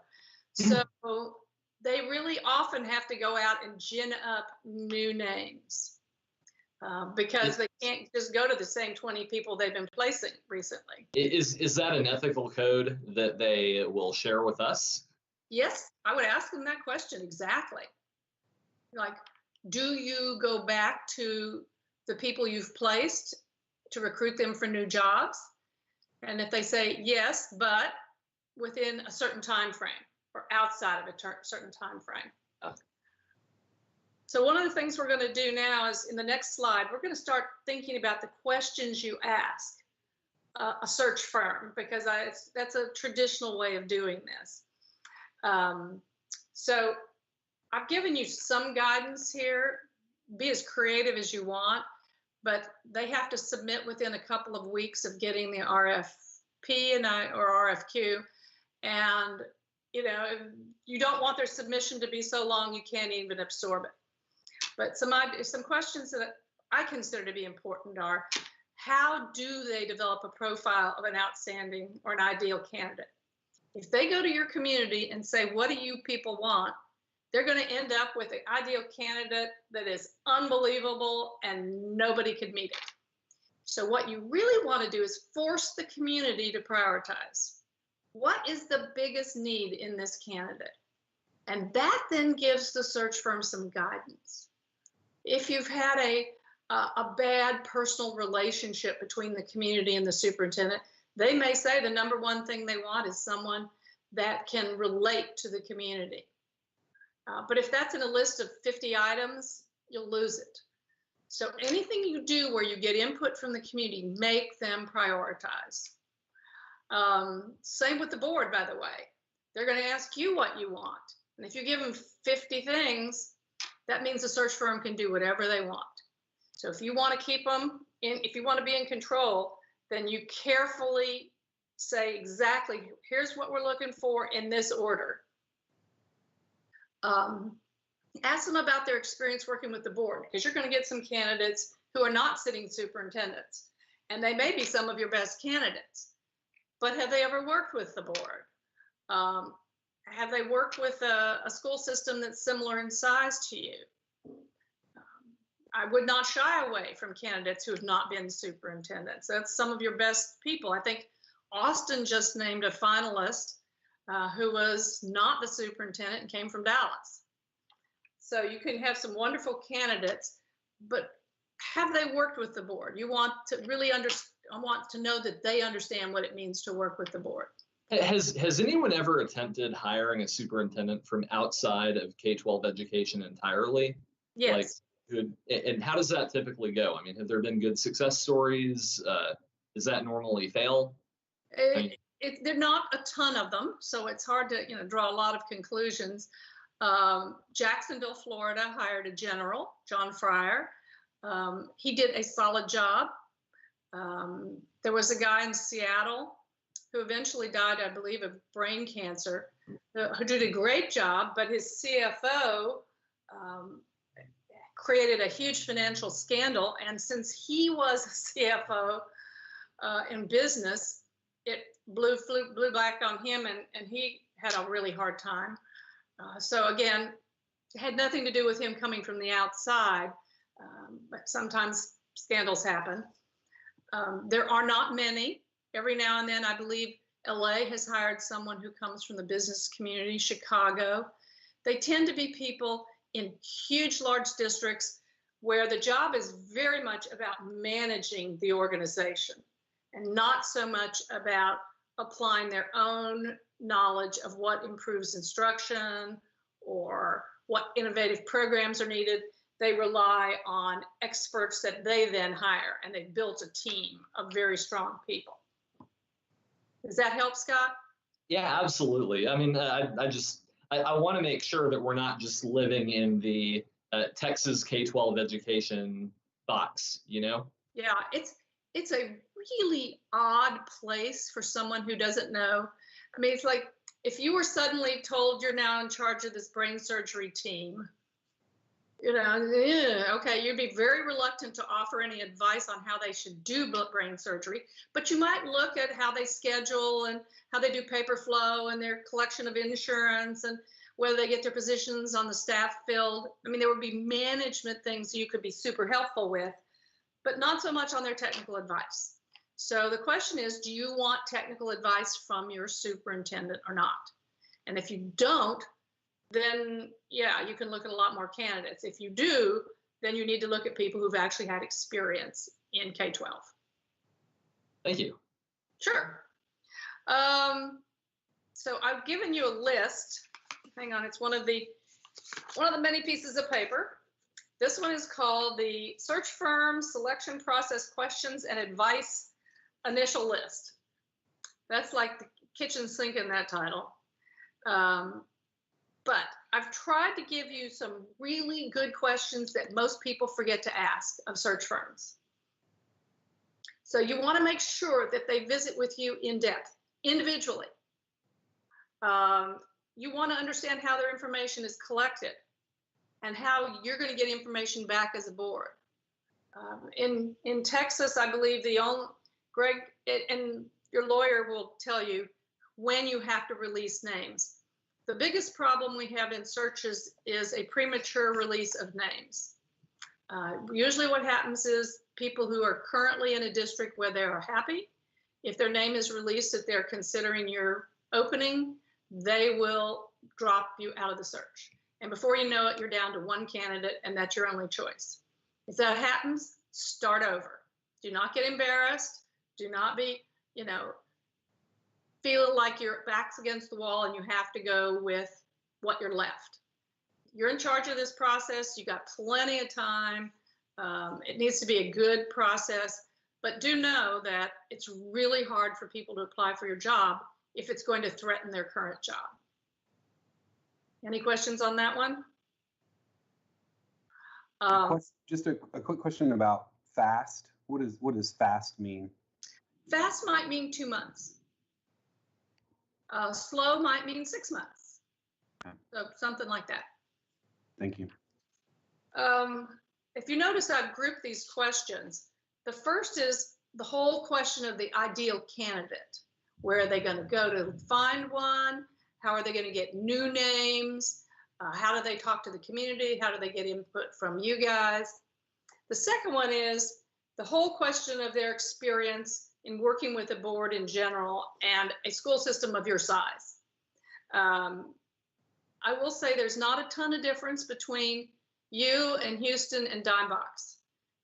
It's still a board of 5 to 10 people, 9 people, and they still have to deal with you in the same ways. You just probably have a much bigger community to get input from than Dimebox, and Houston's got an even bigger community.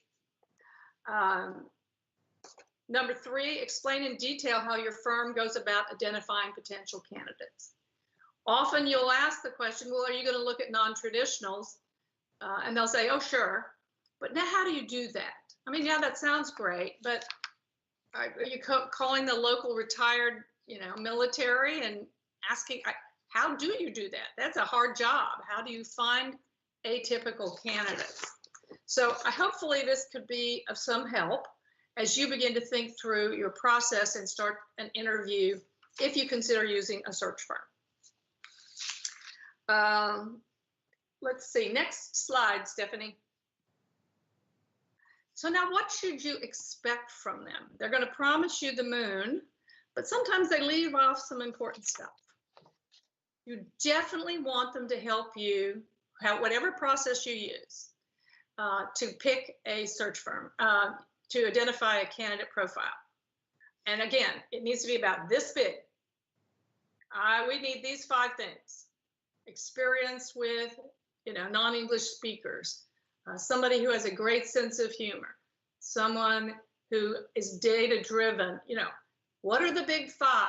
There are 500 things you'd like, but really what is important to you? And by the way, that can take a couple of hours to hash out because we're not so sure. Same with the community. So how are they going to gather community input? Are they going to have one meeting? Are they going to have them in various areas of town? Will they have translators? What are they going to do to make sure people show up who don't normally show up so that we get lots of voices at the table? They will assist you with a recruitment brochure because when candidates say, I might be interested, they can send them something that will express who you are.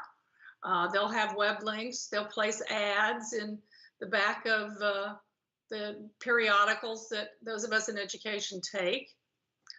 They will recruit candidates who don't apply. So let's say we all know that Dime Box's superintendent is phenomenal. They'll go knock on the door and try to get them to apply for your job. And you want to know how they do that. They will be the information source of who you are to the candidates. So you want to arm that process well. They're going to arrange interviews. I was applying for a superintendency. I showed up that night for the interview. The door was locked. I mean, it's these kind of minor details that really ruin, really don't set a good tone for your competency as a district. When I sat down at the table after I finally got in, no water, and they had a list of questions, which I greatly appreciate that I was going to be asked. And they shoved the list to me and said, just read the question and give us the answer. So no dynamic between the group. So be sure you ask questions and don't let them read them off a list. And they will arrange a site visit if that's what you want to do. Do you want to let them, do you want to go to their district and look around? I will warn you that when you get to that district, everybody lies. It's very hard as the hiring board to get a real story of what's that candidate's like. After we hired one of our superintendents, the media from the hometown said they lied about him. So I've just found site visits are fairly useless unless you just go and talk to the taxi driver, the person at the pharmacy, somebody at the grocery store, somebody who knows somebody, just a general, what do you think of the school system? But showing up and they show you all their best programs and everybody's got a smile on, it just doesn't really tell you much about what's really, really happening. Kathy? Yes. Can I ask a question about that? Sure. So I've been part of a pastor search a couple of times. Oh, yes. And I know that we took 2 years. It was very deep and thorough. And one of the things that was done on that search was going back. The executive committee came back to us and said they had gone 7 deep in references. So they called the reference and then had that reference give them a reference and that reference give them a reference. I'm wondering, how is that ethical, legal? Yeah. How far do you dig? I mean, I thought it was really amazing that they were able to do that, but I didn't know how often people, you hear superintendent, I mean, it seems like for a while before COVID, there was a superintendent scandal in the news almost regularly. And so it almost seems like you got to dig and dig and dig. So what's your recommendation? I don't think you have to go 4 layers deep. I really don't. Superintendents are pretty broadly known. They're going to give you some references. You should call those. Absolutely. The search process should check those out. You should also, begin to, for example, in Portland, we hired a principal and found the search firm that charged $25,000 had never Googled the person. Well, when you Google it, oh my goodness, do you learn a lot. So you want to make sure that they include that there are background checks for criminal, problems, bankruptcies, spousal abuse. There are a huge number of things that can happen that are part of a public record somewhere. So you want to be sure that's thorough. And how do people get to a position where they're in contention for superintendent and that stuff hasn't been found yet? I'm shocked every time it happens. I'm 100% in agreement with you. And you pay a lot of money and that happens. It's outrageous. But, you kind of have to just double check. That was sort of my reasoning of bringing in a third party to kind of, do a fresh eyes look at things. Strictly Google searches will reveal a ton. It would be lovely to find a way to talk to the candidates' direct reports. You want to find out about their management style. How are they to work for? Are they organized? Are they chaotic? But sometimes you can't just send a search firm in to do that because the person's trying to keep their name out of it. But another person might be able to make some phone calls to people that they know, a fellow educator, and sort of sniff around without it being obvious. It's a very delicate balance because you really need to protect those candidates in their current positions. Because if you guys burn somebody, other people will get out even though they didn't get burned themselves. They'll say, I don't want to work for a district. This could happen to me tomorrow. I go work for these people and then they burn me. So it's a fine balance. You got to get the right information, but you can't end up trashing the candidate. Does that make sense? Okay, next slide. Set a very reasonable, comfortable timeline and stick with it. This is going to require a lot of your time, and people get tired, and you're having trouble meeting, and it's difficult. So decide when you want that person in place, and then work backwards from there. Have you guys set an end date? Laura, do you have one? Yes, I think so. I mean, we're looking at Dr. Smith goes out on December 31st, so we're looking to bring in January. Do you want to have any overlap? We haven't talked about it. Okay, so one of the things to think about is hiring Dr. Smith to come back for a couple of days, or let him leave a couple of weeks early and come back a little bit. New superintendents don't want to be micromanaged by the old superintendent, but it would be nice, to have them there to explain some history behind various things. The reason we do this is because this was incredibly important to this community. Just be available to be that kind of, and to pass them off to those great networks that Greg's built. So think about that. Also, schedule interviews when you have candidates that every board member can be present. I would love to see a unanimous vote. Most candidates will not come on a super split vote, like a 4-3.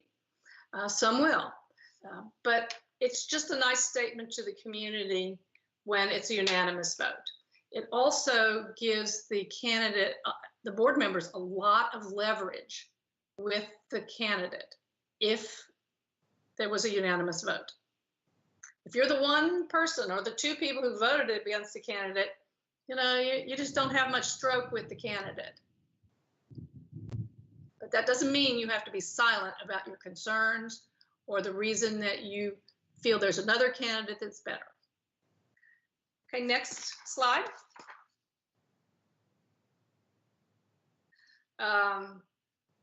So I think you will find that this is a learning process. It will be very interesting. You're going to learn about a bunch of new programs and approaches. It's a nice, almost a little MBA, a little master's in education. Set some ground rules that everybody agrees to live by. Confidentiality, showing up, being prepared, whatever you guys think are important rules, set them and get everybody publicly to pledge. The newspapers and teacher groups and will pressure the heck out of you. They want information. You guys decide where to draw the line on passing out information. Be sure that that superintendent profile is tailored to the needs of this board, the district, and the community. There may be in your community some groups that want to pressure you to hire someone. Like I work with Duval, and the business community there decided who they wanted from Miami to come up. And they pressured the board into it, and within 2 months, the whole relationship was sour. So don't let any group apply pressure to you to hire a particular candidate. As I always say, involve everyone, but you guys have to make the decision. It's a disaster when you don't. Next slide. Can I ask a quick question? Please. I'm sorry. I keep asking questions, but no. You said pick the five-ish most important things. Do you think it would be valuable to have a profile or a desire where it was divided out between the board, the district, meaning like other administration and teachers, and the community, so that a candidate could see where the overlaps were in those things? Okay. Yeah, and to be honest, the community sort of knows what's going on. The district administration, teachers, they know what's going on, and you guys super know what's going on. And this is the person who has to work with you. So I don't care how much the community loves them. If you don't like them and they rub you wrong, don't hire them. But I really like that idea. Keep those profiles different. So this is what the next slide is what one former journalist listed as what the community wanted. The community got together, they turned this list in, the search firm took it. A woman, a clairvoyant, a CPA, a man, a spiritual person, trilingual, short enough to relate to kids, child of mixed ethnic marriage, a proven speaker, tall enough to impress kids. I mean, you can see how ridiculous this list gets. A therapist, a messiah, an exterminator, a multitasker, brainy. How would you ever hire based on that list? Well, if I were the search firm, I'd go find the person I want. Push them in. Next slide. So there's always debate about open or secret searches. I have never seen an open search work where you take all the applicants, you tell everybody who's applied, you debate their names in public, you say, here are our top 5 favorites, or 10 or 12. You invite them in, the community gets to see the interviews. Every one of those has failed. Again, back to candidates get burned and they're out of there. They won't stay if they've put their current job in jeopardy. So it says, how many people would change jobs in the corporate world if it was advertised in the newspaper that you're doing a job interview today and your employer saw it? Now, so we want stakeholders to be involved. We want them to have buy-in, and that really is on the profile. That's where you need it.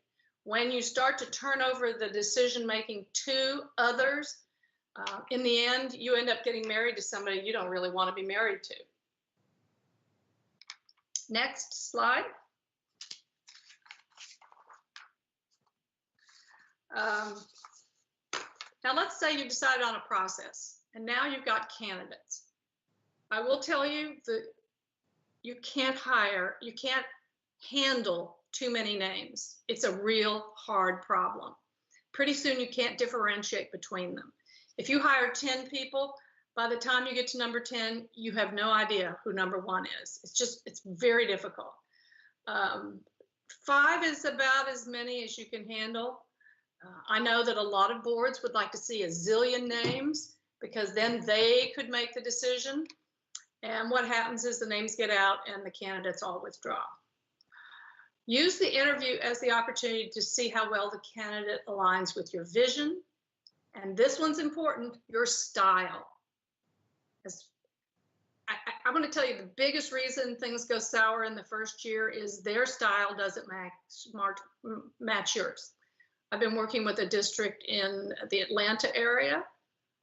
They had a wonderful superintendent who let them know his thinking at the beginning of any change process. And he bounced it around with them a little bit, you know, and it was ugly and messy, and then he'd come back and bounce some more. The next superintendent liked to present a clean, well-organized, well-done proposal. The board interpreted that as him withholding information from them. He felt the board was trying to micromanage his process. Instead, it was simply they were used to a different process. And so their style was to be highly involved. They liked to look under the hood as things were being repaired. So you got to figure out what your style is, what your relationship with Greg is, and then know, is that something you want to continue or not? And think about what that style really is in terms of participation, how you deal with each other, those kind of things. You can ask your candidates, how are you going to carry out our strategic plan? Be specific. Here's what we said we want to do. What do you agree with? What do you not agree with? Try to understand their point of view on sort of the current strategies this board has adopted, the current directions you're trying to go. If you've got any specific direction, you want as much information as you can out of the candidates, so that I found when I interviewed the candidate on the road, or during the interviews, and then I hired them and I unwrapped the package, the person inside was not the person we interviewed. They had a 100% personality change. You want to make sure that does not happen, because it will take you 2 to 5 years to get rid of them. Next slide. I've come up with a bunch of questions. Do not ask them all, but find a couple of these that really resonate with you. How do you empower a board? Nobody ever asks a candidate that, I promise you. Nobody ever asks them about their relationship with their prior board or boards they've worked with. That is more important than do they know how to fix the ELL problem in your district. They will find somebody who knows how to fix the ELL the English as a second language ESL program in your district. That's doable, but getting their management style, their personality, their vision for the future to match yours, that's only something the two of you can do. You can't delegate that out. So as you're moving forward, take a look at this and see if indeed these are things that make sense to you, and pick a couple out. I like describe a perfect school board member. And if they say silent, this may be a problem for you. Next page. Don't be cheap up front. Also know that it is very hard to give superintendents a raise. So whatever you're going to do it at the beginning. And my suggestion is do it all in the salary package. Don't do a bunch of little sneaky stuff all around the edges. Well, we'll pay for all your reimbursement for paper clips, and then we'll pay for the oil but not the gas in your car. don't make it too complicated, because it's easy to slip up on those and look like the superintendent's doing something sneaky, and it's just, you know, you're a busy person. It's hard to keep track of all these little tiny rules. I didn't even want, you know, phones, nothing, just the package, and that probably comes with insurance. And Greg, you can probably give them some advice too on what worked for you or makes sense to you. Push for the unanimous vote if you can. If you can't, okay, but you know, at least try. And set up a press conference to publicly announce your choice and explain why you selected this person. And then don't throw them in the deep end of the pool. Now, you've hired this person, go introduce them to the community. So you guys take the responsibility to make sure they meet the right players. They know who the players are, political, business-wise, community activists, PTA types. You know, plan their onboarding so they get to meet those people. They probably won't remember 10% of the names, but those people need to feel like they were honored by meeting the new superintendent. And then the superintendent will have a wonderful Rolodex of people to call when they need to get something done. Any questions on that part? Okay. I think my guess is, Greg, that TASA could probably give them a good idea of what the salary market looks like out there. Sorry. Actually, TASB has that. TASB has it? Yeah. TASB and both TASA will contain it. So they have that information, and that it's contained in our HR office, and they can get that and quickly look at it and see where the market is. Yeah, shoot for the market. Do know that absolutely somebody, some group is going to scream bloody murder. You're paying too much. Just accept that. That's coming. You've hired the wrong kind of person. You're paying them too much.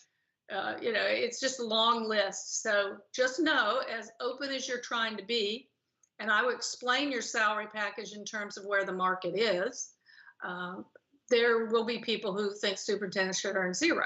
So that's what you're working with. Next one.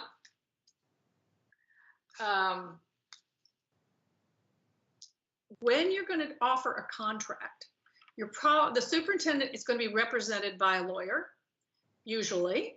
I don't know, Greg, if that was your experience. Did you do your own negotiating, or did you have a representative? I did my own negotiating, but I found some things that I would like for an attorney to look at. So TASA provided me with one, right, and we just negotiated the rest, but it went pretty smoothly because the expectations were the same. Good, good. Sometimes superintendents don't want to negotiate. They'll give a lawyer their okay, and because they don't want to start off on a bad foot with the board, you know, pushing them for more money or whatever the deal is. So it's an option. Think about how long you want the contract to be for. TASA can probably give you some good advice on what's sort of common now. Salary, health insurance, retirement benefits, car allowance, technology allowance, membership fees, blah, blah. All that, you can decide whether you give it to them in salary and they go buy it themselves, or if you pay for all that stuff individually. Are you going to pay for accrued leave at the end of their tenure?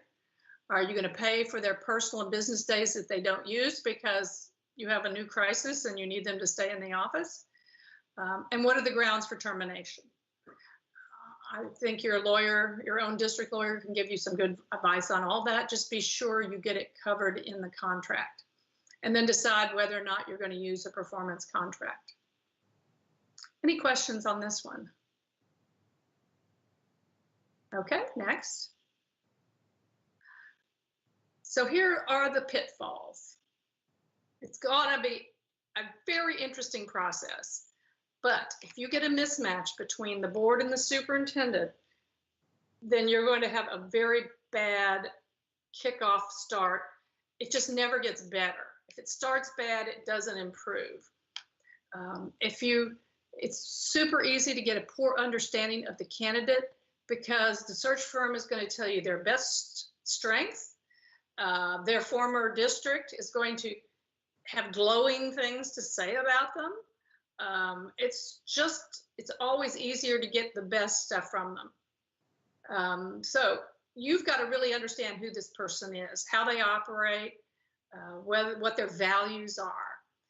If you rely on the interview to make the selection, guaranteed you will make a mistake.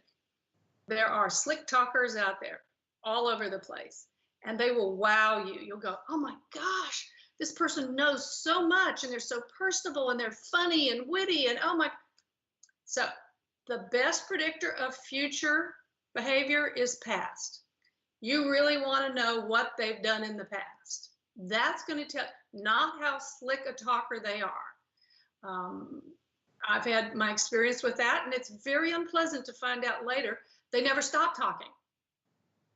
So you can offend a lot of your communities when you find out that person is not a listener, not collaborative, but they can talk really well in an interview.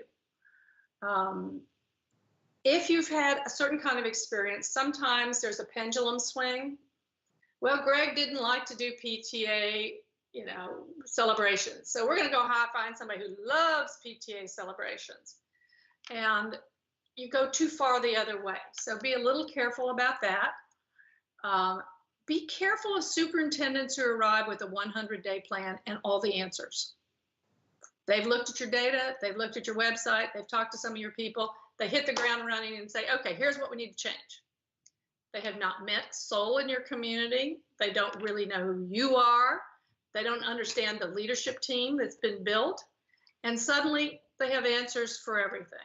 So you really want somebody who wants to come in and meet and listen and begin to formulate some direction. So encourage them to spend 30, 60, 90 days getting to know the district.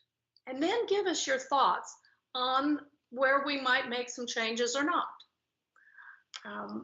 Also, think about this lack of continuous training or facilitation through the ref patches.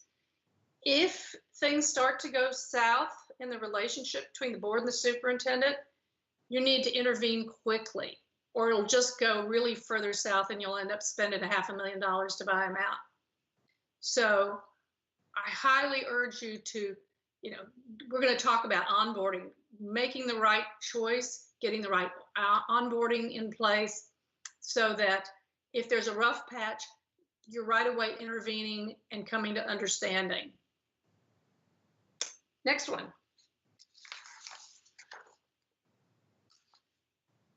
So Laura, one of the things you and I talked about was onboarding the candidate. Once you've made your selection, you've had your finalist. I think it's a 30-day look-see where everybody gets to know the finalist's name. And then they come into the district. Think about doing a sort of a retreat where you guys get on the same page. The biggest problem is this difference of expectations. I expect to be included. The candidate says, I never include board members in my thinking. So how are you going to communicate? I had board members in Houston who used to demand to see the superintendent right now. Well, I encourage boards not to do that. Do not allow the superintendent to be interrupted all day long by board members who want to pop in and have some coffee. But if you don't reach those agreements in advance, you're going to end up with a lot of hurt feelings. Superintendent feels he or she is being interrupted all the time, and the board member feels like I'm being disrespected. They won't see me when I show up. So by setting those norms in advance on how you communicate, how to keep the board informed, what kind of information should be shared immediately, how does it get disseminated, what formats you should use, some like text, some like phone calls, some like an email, who can the board take their concerns to. Next page. Kathy, I was just going to say that some of those things, I think, are in our operating procedures. That's great. So make sure that the superintendent agrees with that, sees it. The visitation, how do you handle constituent concerns? what happens if the board steps across the line? What happens if the superintendent steps across the line? These are wonderful discussions that will leave you feeling like you have a partnership with this person instead of a, combative relationship. And one more slide, Stephanie. How do you access schools? Is that in your operating procedure? Right. So maybe you might just correlate these questions with your operating procedures and see where they are, and give the candidates the highlighted, see if they, so they'll know what you think in advance. Next slide. So this is one of my very favorite slides. This is our last one. This is about managing change. So click on the first one. Click once, Stephanie. There you go. In order to have things move, to make things happen, you have to have 6 things must occur. You have to have a vision for the change.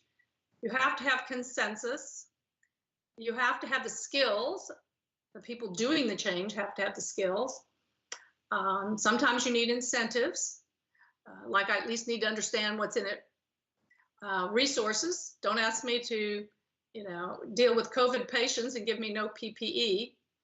And you have to have an action plan. Click one more time, Stephanie. If you don't have a vision and you're still trying to get things done, what you end up with is confusion. Click it again. One more time. If you don't have consensus, but you have all the rest, you get people trying to sabotage it. We haven't really reached a decision. I can get this thing changed. I'll just mess it up here or there. Click it twice, Stephanie. If you don't give people the skills necessary to execute on the change, you get people very anxious. So if you're sensing anxiousness in your organization, you begin to start to look at skills and see what's missing. Next 2. If you don't have incentives, like I don't understand what's in this for me, why I should do this, why should I, take on this big job, you're going to get resistance, passive and active. Next one. If you don't give people the resources to get the job done, they get frustrated, and you'll see it and feel it. And the last one.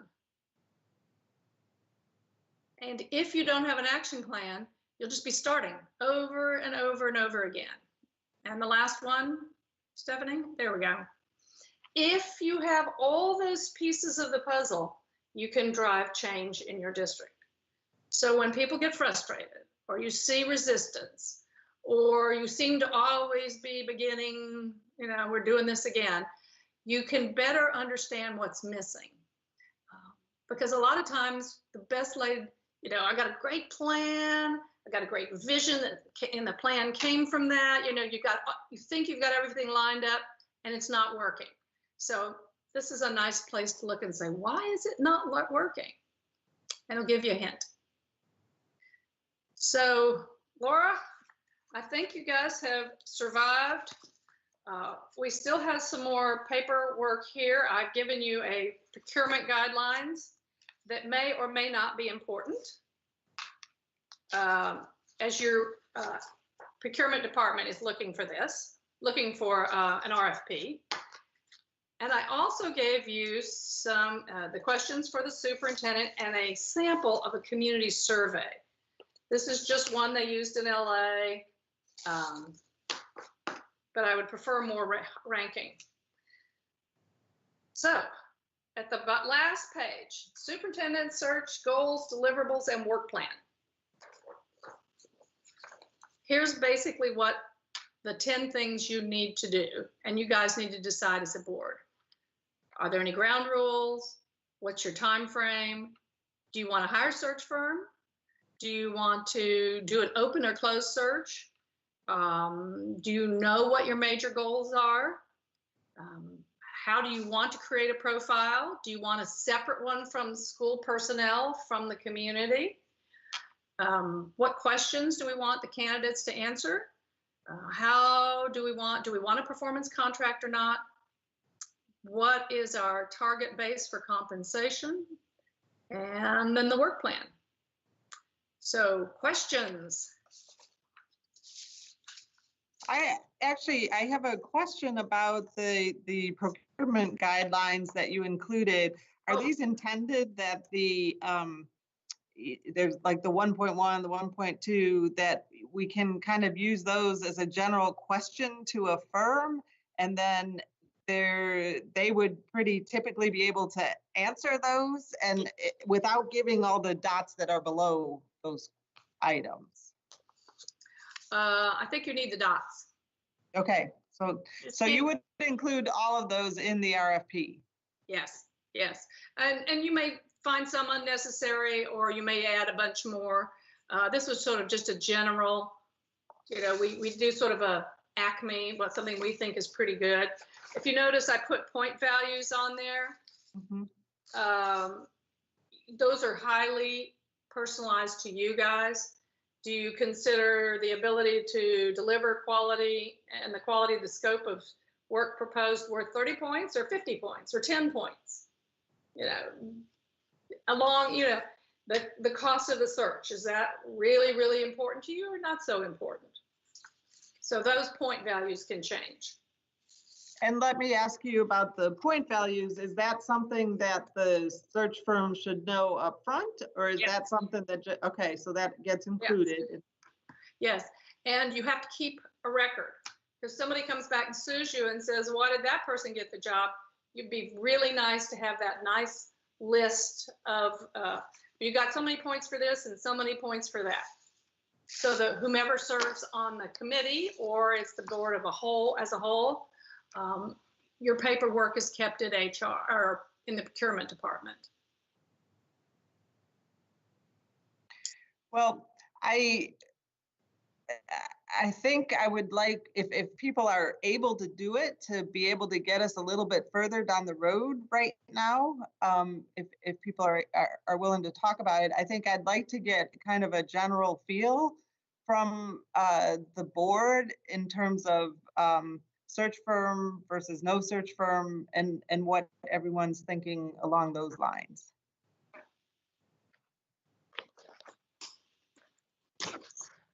Laura, I guess I'll go first. I really liked the idea of having a search firm and then having some sort of oversight of the search firm, whether that comes from within our organization or we go to maybe somebody we trust in the community who's well respected to be part of that process, or maybe someone from the foundation or something like that. I like the idea of having the firm and then someone watching the firm and keeping it accountable while the firm helps us make our decision about the person.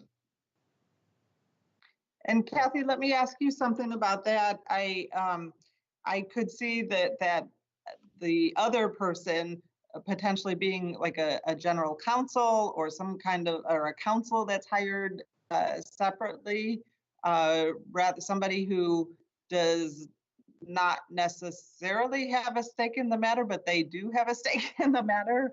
Can you comment on that at all? Yeah, somebody who's been a headhunter, for example, who's a prominent member of your community could be helpful. A general counsel, any lawyer could be helpful. Someone who's been the HR director of a firm that, they loan, some firm in your community would loan you their HR director to kind of help out. You're not monitoring all the activities of the search firm as much as just applying fresh eyes to the information, doing your own sort of investigating to try to get better background information. And you may get exactly what the search firm has, and so that's a really good sign that they know what they're doing. On the other hand, you may get some additional information from that source, and it's going to take some poking around. They have to understand that it's incredibly important that nobody in the candidate's district understands they're poking around, or they can become the problem. But it would be especially nice if you had somebody who had some HR experience, who understood what to look for and where to look for it. And then my other question on that is, does that appear in the RFP that we will be hiring somebody else? Does that somewhere appear in the RFP? I would tell them. I think it just keeps everybody, to hire somebody and nobody's ever looked at Google or, hard to imagine, but it did. And so they're just going to be super careful that they've checked everything, knowing that somebody else is out there checking too. Other comments from board members? I'm in agreement. That was what I was most comfortable with when we went through talking about it as well. Yeah, yeah. And if you can't find the right person, don't just throw anybody at it. Abandon the idea. Some places your own district personnel could handle it. That may put them in a compromised position, so don't go somewhere else, go outside. But you've got a pretty sophisticated community there that might loan an officer to you for, a month's worth of work. In the end, you're probably going to get to see 5 people.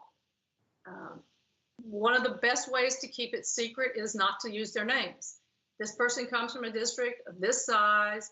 Here's what's going on in their student body. Here's what they've accomplished. I mean, if you think about it, you really don't need to know their name to know whether or not that person's track record is exactly what you need, or their characteristics of how they manage is what you need. So I'm thinking there may be, go ahead, Scott. Well, yeah, so another question I was going to ask, I saw some questions on this survey and in some of the other supporting documents that were along the lines of like what kind of family do they have? Like, are they married with children, or what kind of racial background do they come from? Things like that. And is there anything like that we have to just rule out completely for legal reasons? Like we can't even consider that. I would talk to your board attorney. Okay. And I would stick real closely with that. Yeah, and because that might be something we want to set some boundaries around early on also. Yeah, one of the things you can also say to a search firm is bring us a diverse pool. Just, you can give them direction. We want a diverse pool. We want to look at people who've had lots of experience with these kind of kids. Ms. Mechanic, you came on. Is there something you want to address? Oh, unmute. Sorry, I'd be happy to work with you, and certainly would be my advice not to include questions about race, family, whether they're married, et cetera. I would advise against that. Yes, I'd stay away from all that personal information and keep looking at your lawyer before, if you have any doubts. Okay, so I think I'm getting some agreement among people that we are interested in getting a search firm. And I think we like that option of having some additional oversight on the process also. And so the next step in the process is actually to do an RFP. And there are a sample one even that the district has, but I think I really like this list that Kathy has included of the questions to ask of a search firm or that you would put in the RFP. One of the things that I think is in these materials is the question of the region to recruit from. Mm-hmm. And so I think I'd like a little bit of input from the board on that too, because I think that's an important factor going into also the RFP. Because the other piece of this is that we'd like to be able to get an RFP out as soon as possible, so that because there's. And that does not take a board vote. The administration just executes. Right. But however, it does take that what actually appears in the RFP is important that the board at least agrees on those things that we're going to be asking for, right? Like we would like someone with Texas experience. Right. And also just if I even look through these questions that you had in the procurement guidelines, even the methodology and the credentials and the role of the search firm in the process. So this seems like a pretty good list of things that we'd be looking for from to be able to select a search firm.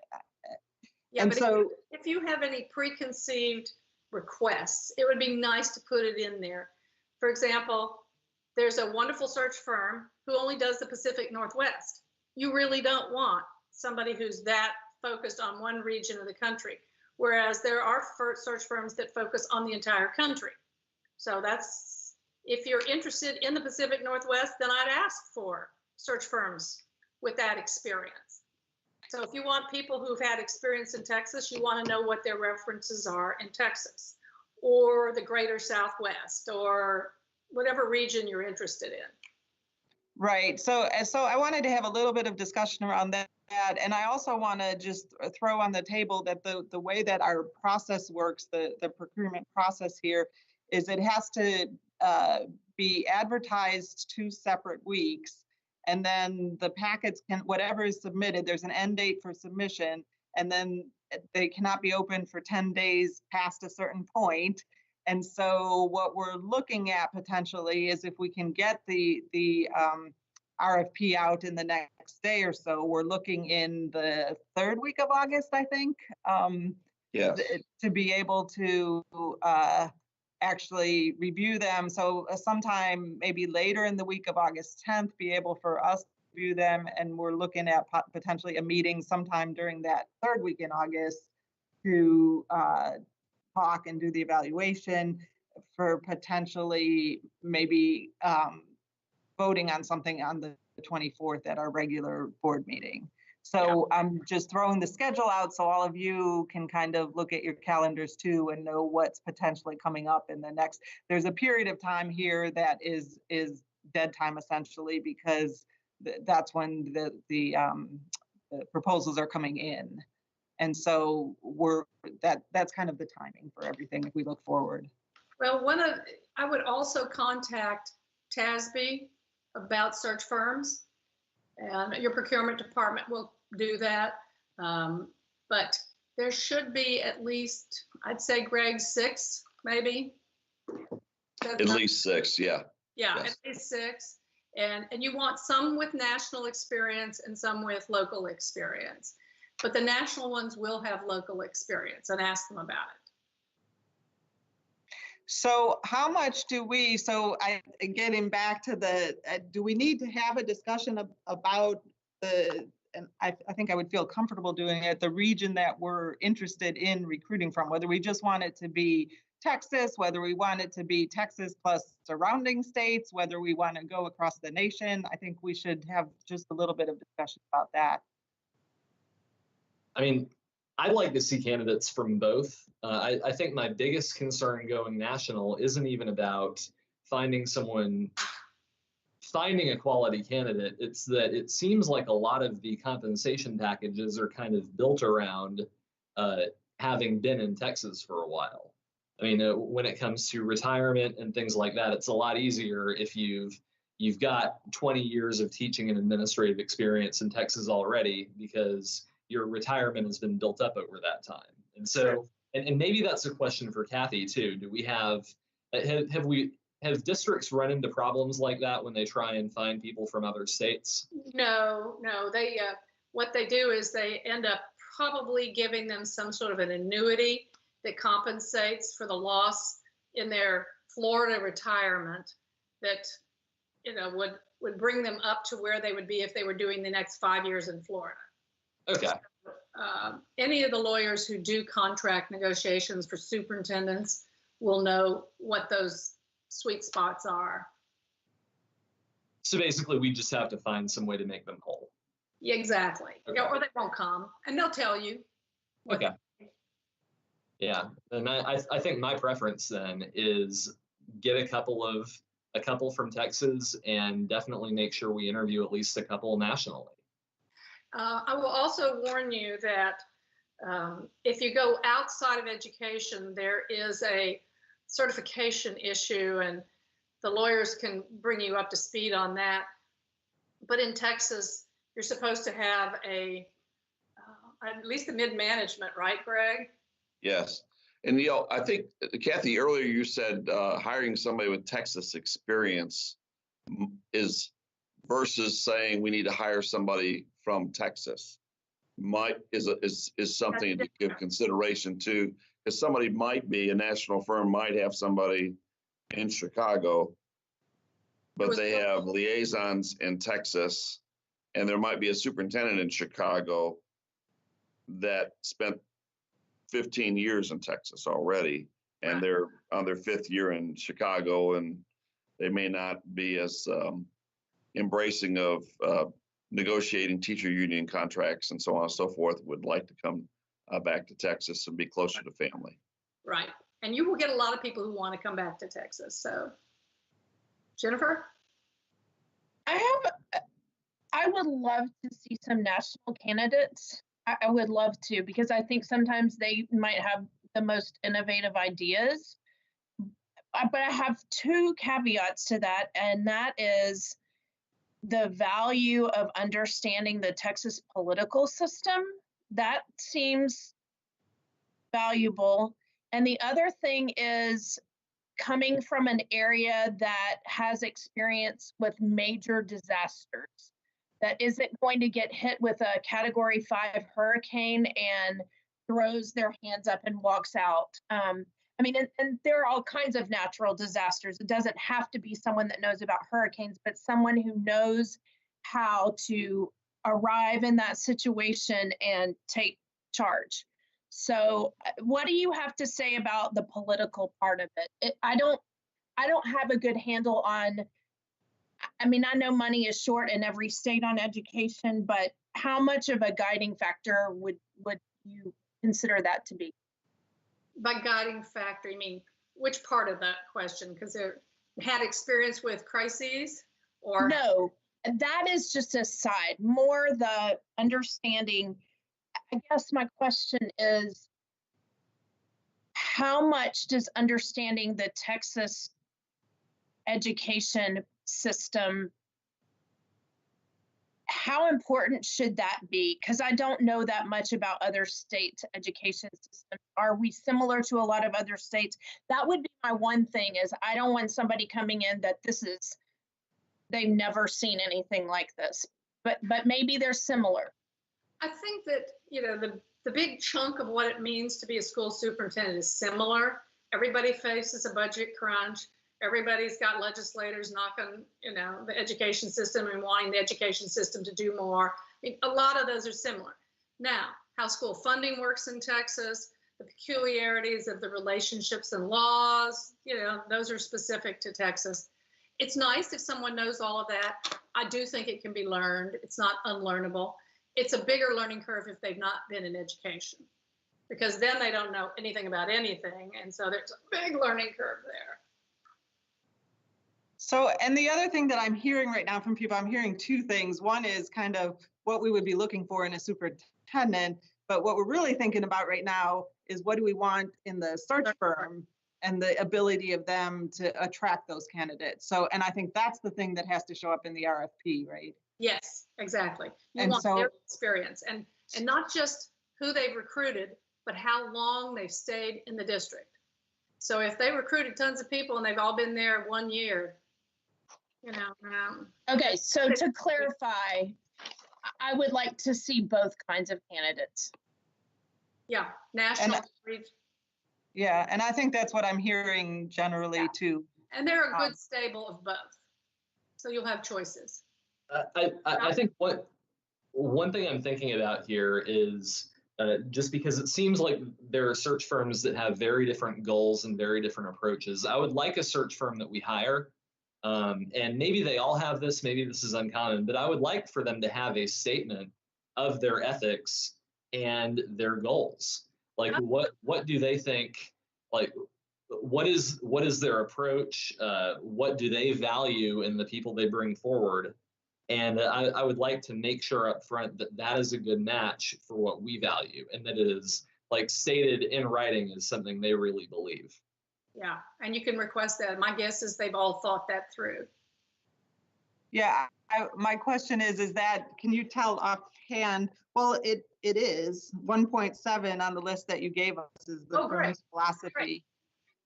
So I don't know how much all of you have had a chance to look at this, but I think I'd like if everybody were able to take a few minutes and look at these procurement guidelines that was part of the package that Kathy gave us. And at the end of those, it's basically 3 pages, although the first page was those questions that Kathy went through as part of the presentation. But at the end of that is the basically like a rubric for evaluating the proposals that come in. And I'd like everybody to kind of just look at that too, and maybe be ready to speak about that a little bit too in a few minutes, because as far as I would like us to be able to come out of this meeting ready to, with what we want to put in the RFP, so that we can give that to Dr. Smith and they can go with it. Because there's a lot of legal language that also goes into it, but these are the things that I know we are going to want to see in it. So if you all could take just a few minutes, and if you need to take a break too, I don't expect we'll need to go too long more, but if you need to take a break at this point too, please do that.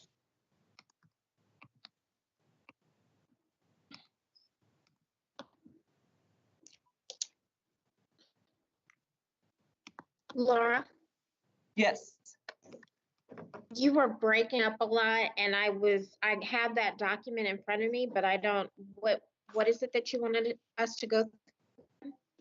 Sorry, so it's the superintendent's procurement guidelines, and I'd like everybody to look at it to see, are those the things that you would like to see? Because basically this is what would be put into the RFP. You still can't, I'm breaking up for you? Is it true for everybody? Yeah. Or just?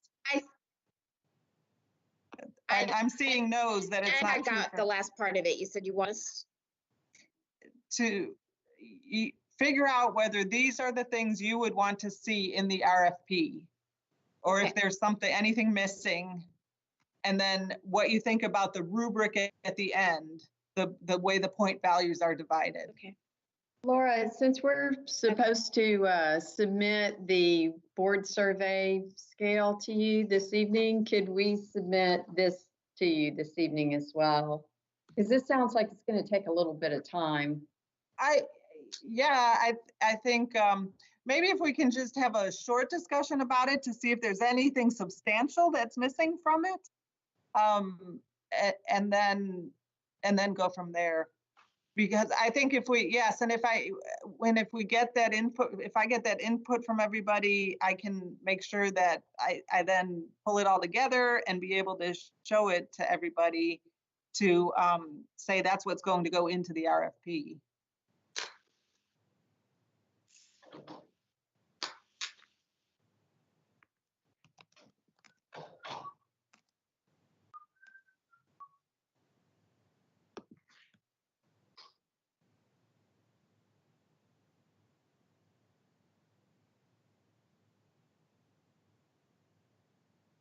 And I know now people are reading, but the thing about the point values at the end and that piece at the end, the rubric, is because I think it's important that we are together on how we're going to then look at all of these proposals that come in, because that's what we're going to use as the board to evaluate the proposals that come in. So it's important that we're all together on the same page for that breakdown.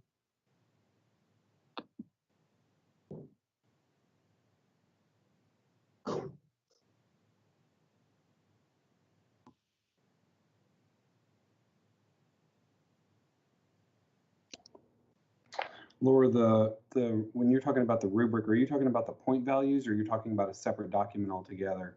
No, I'm talking about the point values. Okay.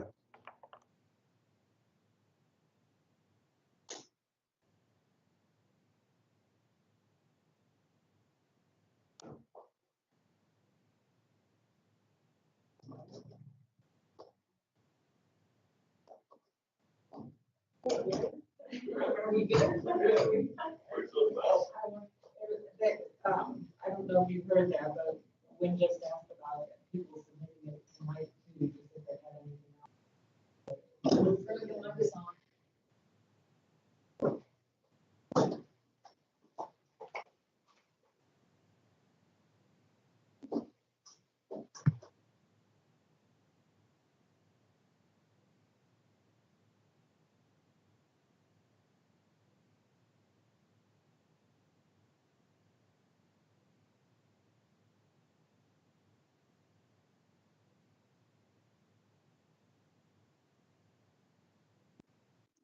Kathy, what would it behoove us to change that experience with similar size school districts, just to put it a little closer to our size, not exactly our size, but change it from 25,000 to another number? Yeah, I put your number in there. Okay. What number was that, Paige? So I'm looking at a copy that says 25,000. What number was the bullet? 1.4, 1. Oh, It's on the point values, Kathy, Oh, on point page yeah. 3. Yes, ma'am. Mhm. Yeah, yeah. The reason we put 25, I'd say, Okay. I change just, the I word, just, is that districts over 20,000 behave very much the same. There's not a lot of difference between 25,000 and 200,000, which is shocking to hear, but they have to have a bureaucracy. You have to use the bureaucracy to make things work. Whereas if you come from a district of 4,000, you know. Yeah, I think a district that has the one high school and then a couple of subsidiary schools is very different from us. They're very different. But at the same time, though, I mean, is it typical for a career progression to go from a district like that to a bigger district? I mean, yes, some people do, and usually it's when you rely on the interview process, and so it's sort of like the bathing suit contest. You know, you get one look, oh, that person's so wonderful, and then you don't think about the fact that the district is 4,000 and you're 40,000, and what that really means. Yeah, I just don't know how far we want to go in terms of ruling people out. That seems like an odd kind of axis to do it on. Yeah, you could say similar size or approximate. You don't have to say 25,000, but that's the reason they chose 25. Because those districts all tend to act more alike. And Scott, there's another part of this, and that is that they may not be currently in a superintendent position that has more than one high school, but in their prior experience, they might have served in the upper part of the administration with a multiple high school district, and you don't want to lose anybody in the process of that. Right, so they can be a deputy in a bigger district. Yeah, I'm just saying, why include this restriction at all? I mean, it doesn't seem like a restriction that's super important to me. If they brought 5 candidates and all of them had under 5,000 student experiences, you'd be kind of stuck. Right. Yeah, but at the same time, if we brought in 5 candidates and not a single one came from a district like that, then that might also be kind of restrictive. I think what's important to me is sort of having a wide variety of backgrounds, and whether that's the type of school system they come from, or the experience they have, or where in the country they come from. I just want to have a diverse menu of experiences for these people, and so I don't know how to word that as a point value, but I think that's probably what's most important to me. Is I don't want us ending up in a box that we didn't that might give us a smaller selection and talent pool than we might have otherwise ended up with. This is actually not about the candidates. This is about the search firm. Okay. And their willingness to work with a big district, which means more nighttime meetings. You know, if you roll into town, 4,000 students, you do one meeting, you're done. Okay, that's a good clarification. Yeah, and I think, Scott, what you're looking at is something that we'd probably evaluate under whatever they present to us as the methodology piece. Right. I would think that's where that would come out. Okay. Yeah, and if they don't tell you in advance, you can ask the question, because you're going to get a chance to interview them in person. You'll probably narrow the list to 2 to 3, and you'll bring them in and have an interview, and that will be in public. So we just interview the principal of the firm, essentially, or maybe they're 1 or 2 top people. Yeah, I mean, you kind of want to know who their team is. So what's their experience? You don't want some, person who has no experience calling a superintendent and trying to get a return phone call. So you want to see that their team has some gravitas. Okay.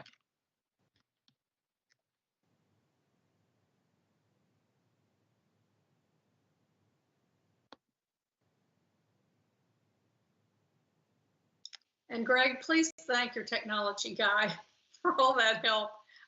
Just tell him I finally got a picture and I have no clue how that happened. We can't hear you. I've been thanking them for the last 5 months, believe me. Every day, I bet you have. Oh my God. every day. We're glad that picture showed up. I think I'm going to ask again, if you're ready to talk again, please raise your hand, the little hand icon.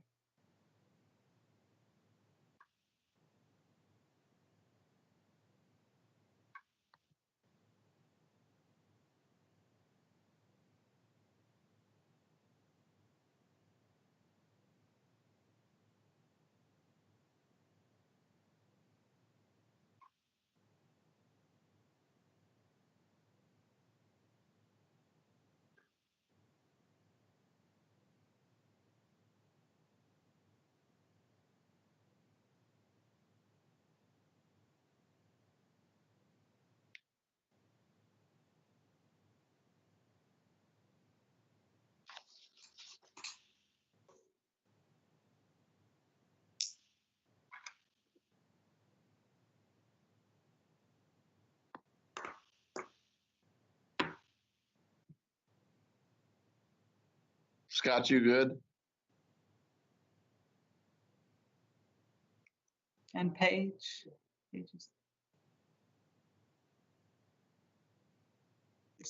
Yeah. Well, I think if we can kind of come back, and anybody who wants to throw something out, go ahead. Let me open it up again. The only thing I did, Laura, was I changed under the point values for the ability to deliver. I bumped that up to 35, the number. And then on the last one, the cost of the search, I adjusted that down to 5. Anybody else on point values back there? I changed all of mine. I thought that was what I was supposed to do, except I left ability to deliver quality of scope at 30, but I lowered methodology to 10.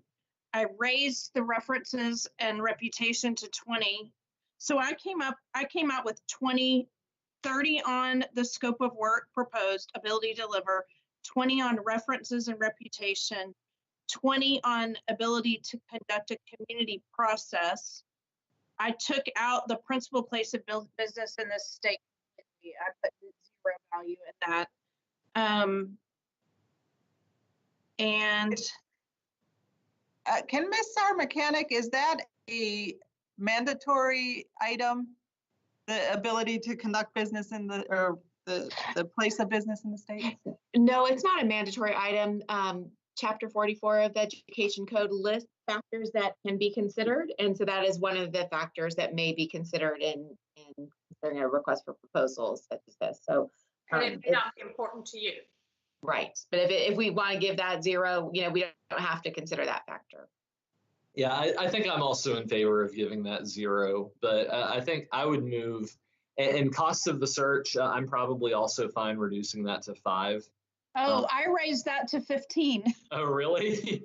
But I would have taken all of those points and put them in methodology. I think that's very important to me. If I could just share with you,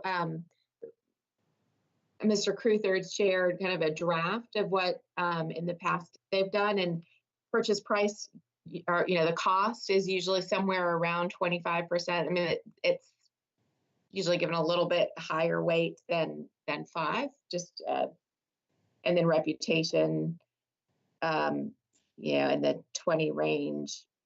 and then quality of their goods and services. I mean, what is the typical, and maybe this is a Kathy question, what is the typical cost structure of a superintendent search? Is it a percentage of the first year salary, something like that? Oh, usually it's a flat fee. Okay. Layla may have other experiences. It's somewhere between 35 and 50 is my bet. You know, and they do a guarantee, usually a guarantee, and that their candidate will stay for at least a year. And if they don't, they will go do the redo for free. What extras might not be included in that 30, let's just say $30,000. And by that, I mean things like expenses. Does the 25 include or do we pay for the newspaper postings, you know, things like that? What might not be included in that? I would ask them.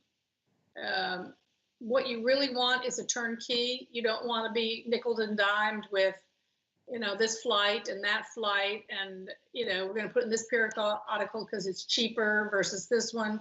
You want it to go in Ed Week. You want it to go in, you know, the big periodicals.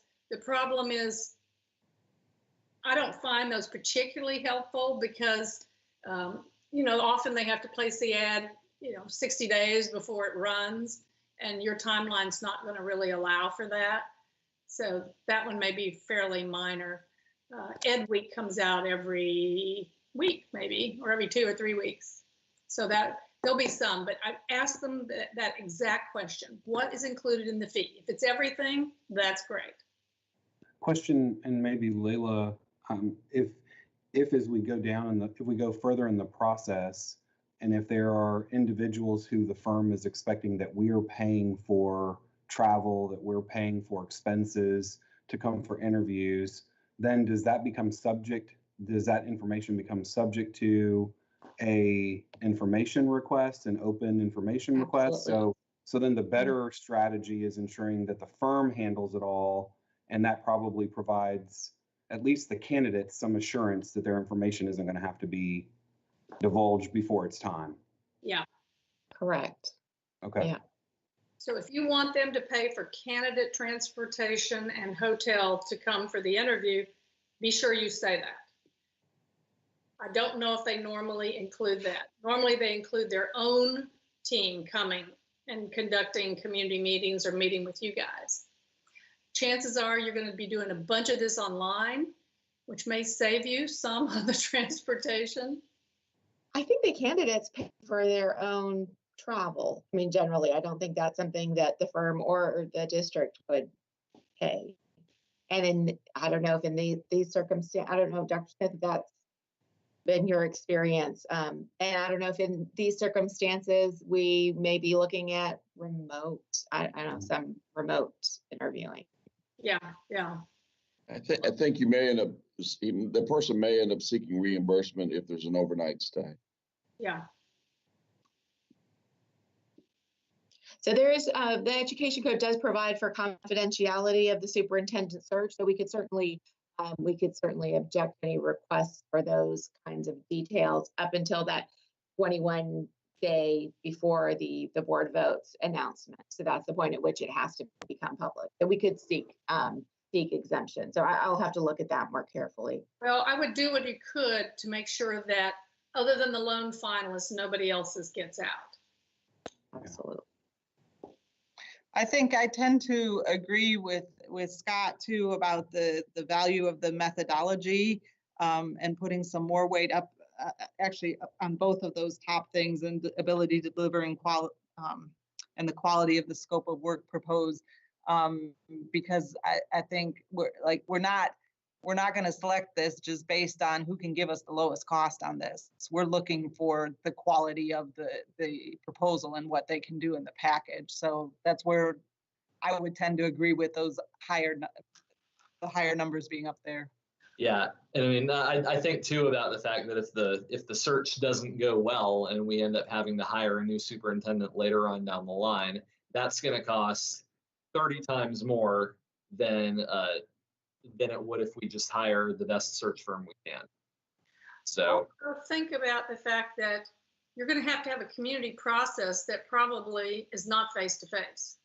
And so you might ask them, because this is so unusual, how are they going to get community input in this time when we can't meet? Same for staff.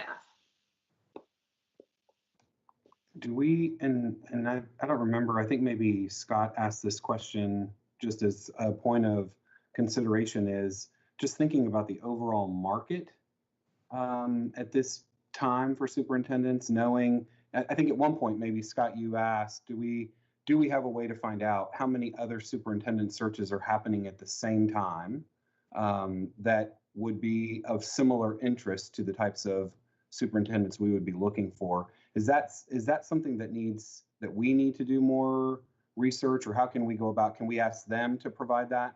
I don't think you need to worry about it. Usually the hunting season is January on, trying to get people here by the middle of the summer. So I think you're a little ahead of the game. Greg, what's your gut on that one? Yeah, so, there are 2 points in time for entries for superintendents, January 1 and July 1, primarily. Those are the 2 entry points. I think most folks will be departing at the end of each school year. So I think there are a few more candidates available mid-year. The question is the market for people leaving their current position, bringing their family, relocating during the holidays, either Thanksgiving or winter break, is a little bit more difficult on the family and the superintendent. But it's nothing to say that the superintendent can't relocate, or if they're not relocating, they're in the area. You just make sure that they're here every day. That's fine, and you don't have to worry about that. So the market's the market. You have the pandemic.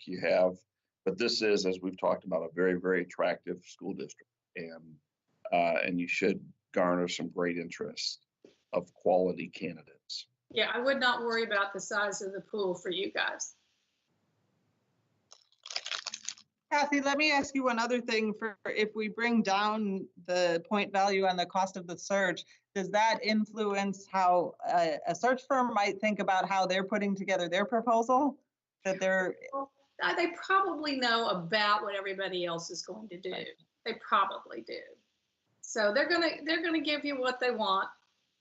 I don't think you can really game them. This is what we'll do, and we won't do it for a penny less. And okay, so if I listen to some of what's been said, if I take out the item for vendor principal place of businesses in the state and put that to 0, and perhaps bring down the cost of the search to 5, then the ability to conduct a community process that provides useful guidance stays at 10. The experience with similar sized school systems is at 10. References and reputation stays at 15. Ability to deliver and quality of the scope of work proposed go to 35, and the methodology go to 25. How do people feel about all of that? Thumbs up. I want the references and reputation to be worth more. I just think in a time when information is sensitive, and I don't know, that's important to me. Well, if you think about it, the ability to deliver and the references are going to kind of dovetail, because how are you going to know if they can deliver? You're going to get a reference from somebody who's worked with them. So I think you could shift the point value a little bit there, and you're still going to get a lot of the these two things working together. I guess I was clumping in the ethics and their ethics in that references and reputation, and for a school district who values character the way we do, it doesn't seem in alignment with what we say is important if we don't, and maybe I'm just putting that ethical piece in the wrong piece of pie here, but that's really important to me. I mean, and I think it demonstrates who we are, but that's just me. Well, I'd almost pull in that ethical piece even into the methodology, and maybe even the second one. I think it's a piece of many of these, right?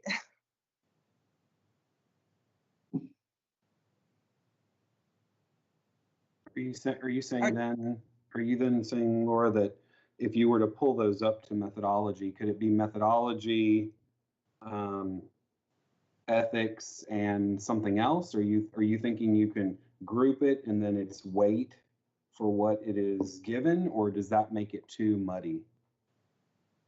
That's not what I was just thinking, was that I think a piece of that is going to come up in several different places. It is the ethics piece. I don't think it's just going to show up in one place under the reputation. I would like something specific, and I don't know if this, I don't even know if the point values is a place for it, or if it just needs to be somewhere in the request, and then we would roll it into the point values. But I would like to see a statement of ethics from the firm.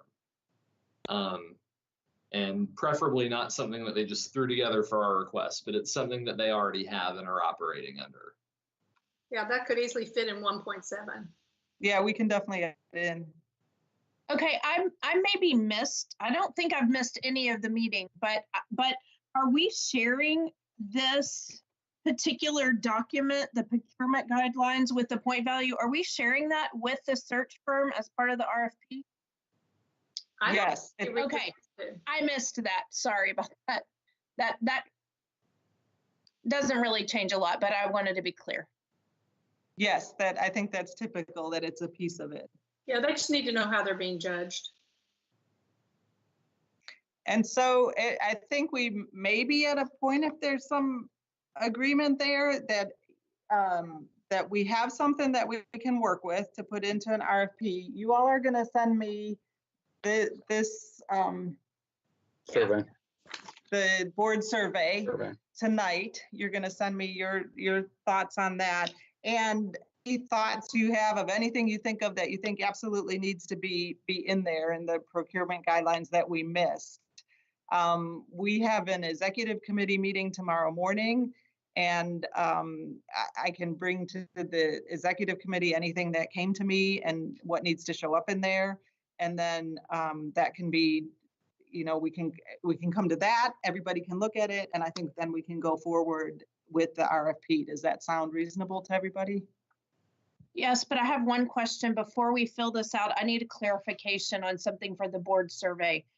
And that is the piece that talks about believes in decentralization and believes in centralization.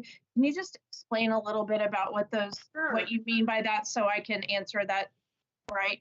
So decentralization is really allowing decisions, important decisions, to be made. If you decentralize, as close to the student as possible. Like, which textbooks do we buy? Or do we make that decision at central office, the area office, the school building, the teacher's classroom? That's what I thought you meant, but you called it something different in another part. It was called, you referenced it as something. Well, there is the third option. It doesn't matter. That's exactly what I thought it meant, so thank you for clarifying. I think what you might be thinking of is where it says believes in school systems versus believes in systems of schools. Can you kind of talk a little bit about what that implies? So systems of schools is what Denver is doing. They have, each school is sort of a school system all by itself. It does it whatever it wants to do. Portfolio model, basically. Portfolio model, exactly. And a school system means the schools are all connected. And if you have any kind of mobility, it's real helpful because the kids keep moving around. So you don't want them bouncing from program to program so they're lost. But there's also some centralized decisions that we have found have been in the best interest of the district, such as every campus will have a nurse, every campus will have a librarian, as opposed to giving a lump sum bucket of money to the campus principal and say, go hire whatever you think might be of interest to you in your campus. And then all of a sudden they leave off a librarian, or they leave off a nurse, or they leave off a counselor. And then all of a sudden, when you have a crisis on the campus, it's like, well, I need a counselor, I need a nurse, but you're already given that bucket of money. Right, and under our strategic plan, I mean, we have a district-wide strategic plan. It's not like every school is its own little private school. Correct. And so, yeah. Yeah, when Because Houston decentralized, we ended up with 56 reading adoptions. Yeah. And then when we re-centralized, we ended up with 2. Because yeah, I know that is a trend that's being pushed from certain quarters is the portfolio model, and usually they use those words to describe it.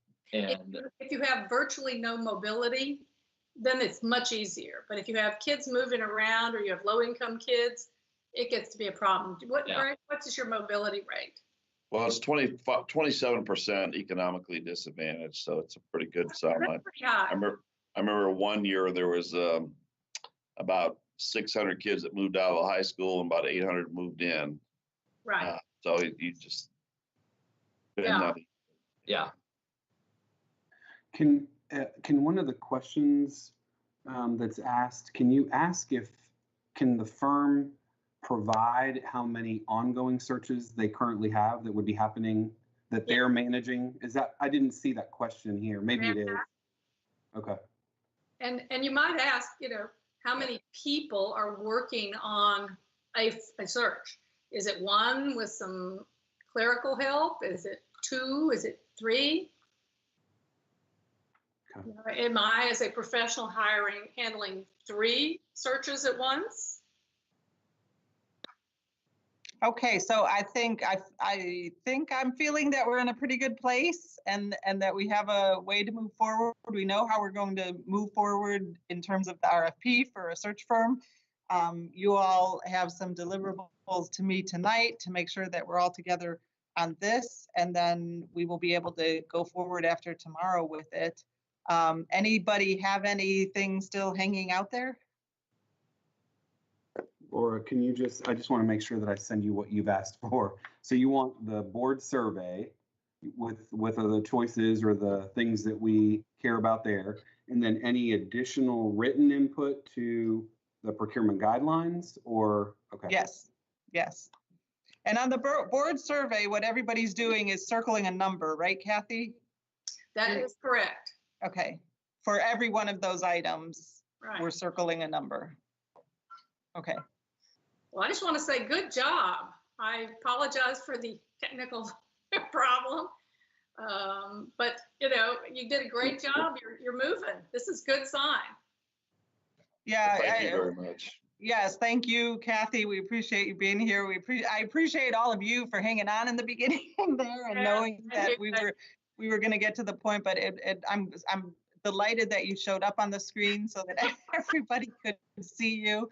And thank you all for all of the hard work and thinking today, again, after coming off of Monday. So we've got a few days here before we have to do it again next Monday. So, it's just the beginning of a lot of screen time. Yeah, and I appreciate the thought that everybody's putting in now, because I think that's just going to make us that much better as we keep going forward in the process. So the more we go slow to go fast in the end, right? That's what Dr. Smith always says, and I think we're doing that well. So thank you all. Can I ask a quick question, Laura? Sure. Just a quick question about timeline or dates. You mentioned something the week of August 10th. Is that right? Yeah, let me pull up my calendar real quick. Somewhere around the 11th is the first day or the closing day of the RFPs coming in, and so they could not be opened until after that date. I think what that 11th date is. Oh no, that would be the submittal deadline, and then there's a number of 10 days from something, I don't understand it exactly, that they cannot be opened. So what we would be looking at is sometime during the week of the 17th, having a meeting to be able to look at them. And I'm not sure if we'd get something that end of that week of the 10th, but sometime during the week of the 17th, we would even potentially be having a special meeting and maybe interviewing potential firms. Would you anticipate that would be virtual? That is college move-in week, if we have college move-in. I don't know at this point. I can Ms. Sarmakanik or Dr. Smith say anything, or what you might? You know, I don't know. I'll have to check.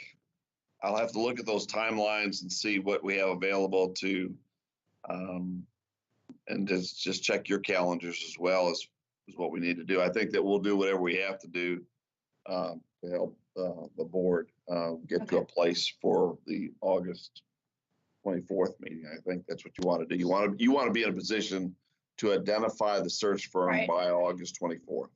Laura and Jay, do you have to do move-ins? Laura, you don't, right? You don't have to do a move. Jay, are you gonna have to do a move-in, a dorm move-in? Yes, but you know, my Dallas, Okay. you Well, know, mine is like a 2-hour window. You have to move in on a certain day at a certain time. So, but And I'm just, Yeah, I'm and not- well, go ahead. yeah, maybe right now, everybody should think about what conflicts you have around that time, because we can't anticipate anything that's happening right now. And right now, that's even, you know, in the beginning of schools, and there's things happening virtually then. So there's no way right now to say how it's going to happen or what the conditions are going to be like at the time. But at least if we have some idea of people's schedules and how you're available and where you'll be. Laura, think about putting out a tentative timeline. So everybody's working from the same one, and I'd give it a version number because chances are you're going to change it up. But that way everybody says, okay, we're on version 3. You know, that's what we're planning. And that way everybody can see if they've got conflicts. Okay, that sounds good. Well, I'm And going then to off. You guys let me know what else. Laura, call me if you need any help on anything. Okay, thank you so Thanks, much, Kathy. thank you, Kathy. Kathy. Thank you. Thank you. Bye-bye. Thank you Good all. job. And I'll call the meeting adjourned at 7:51. Thank you. Bye. Bye.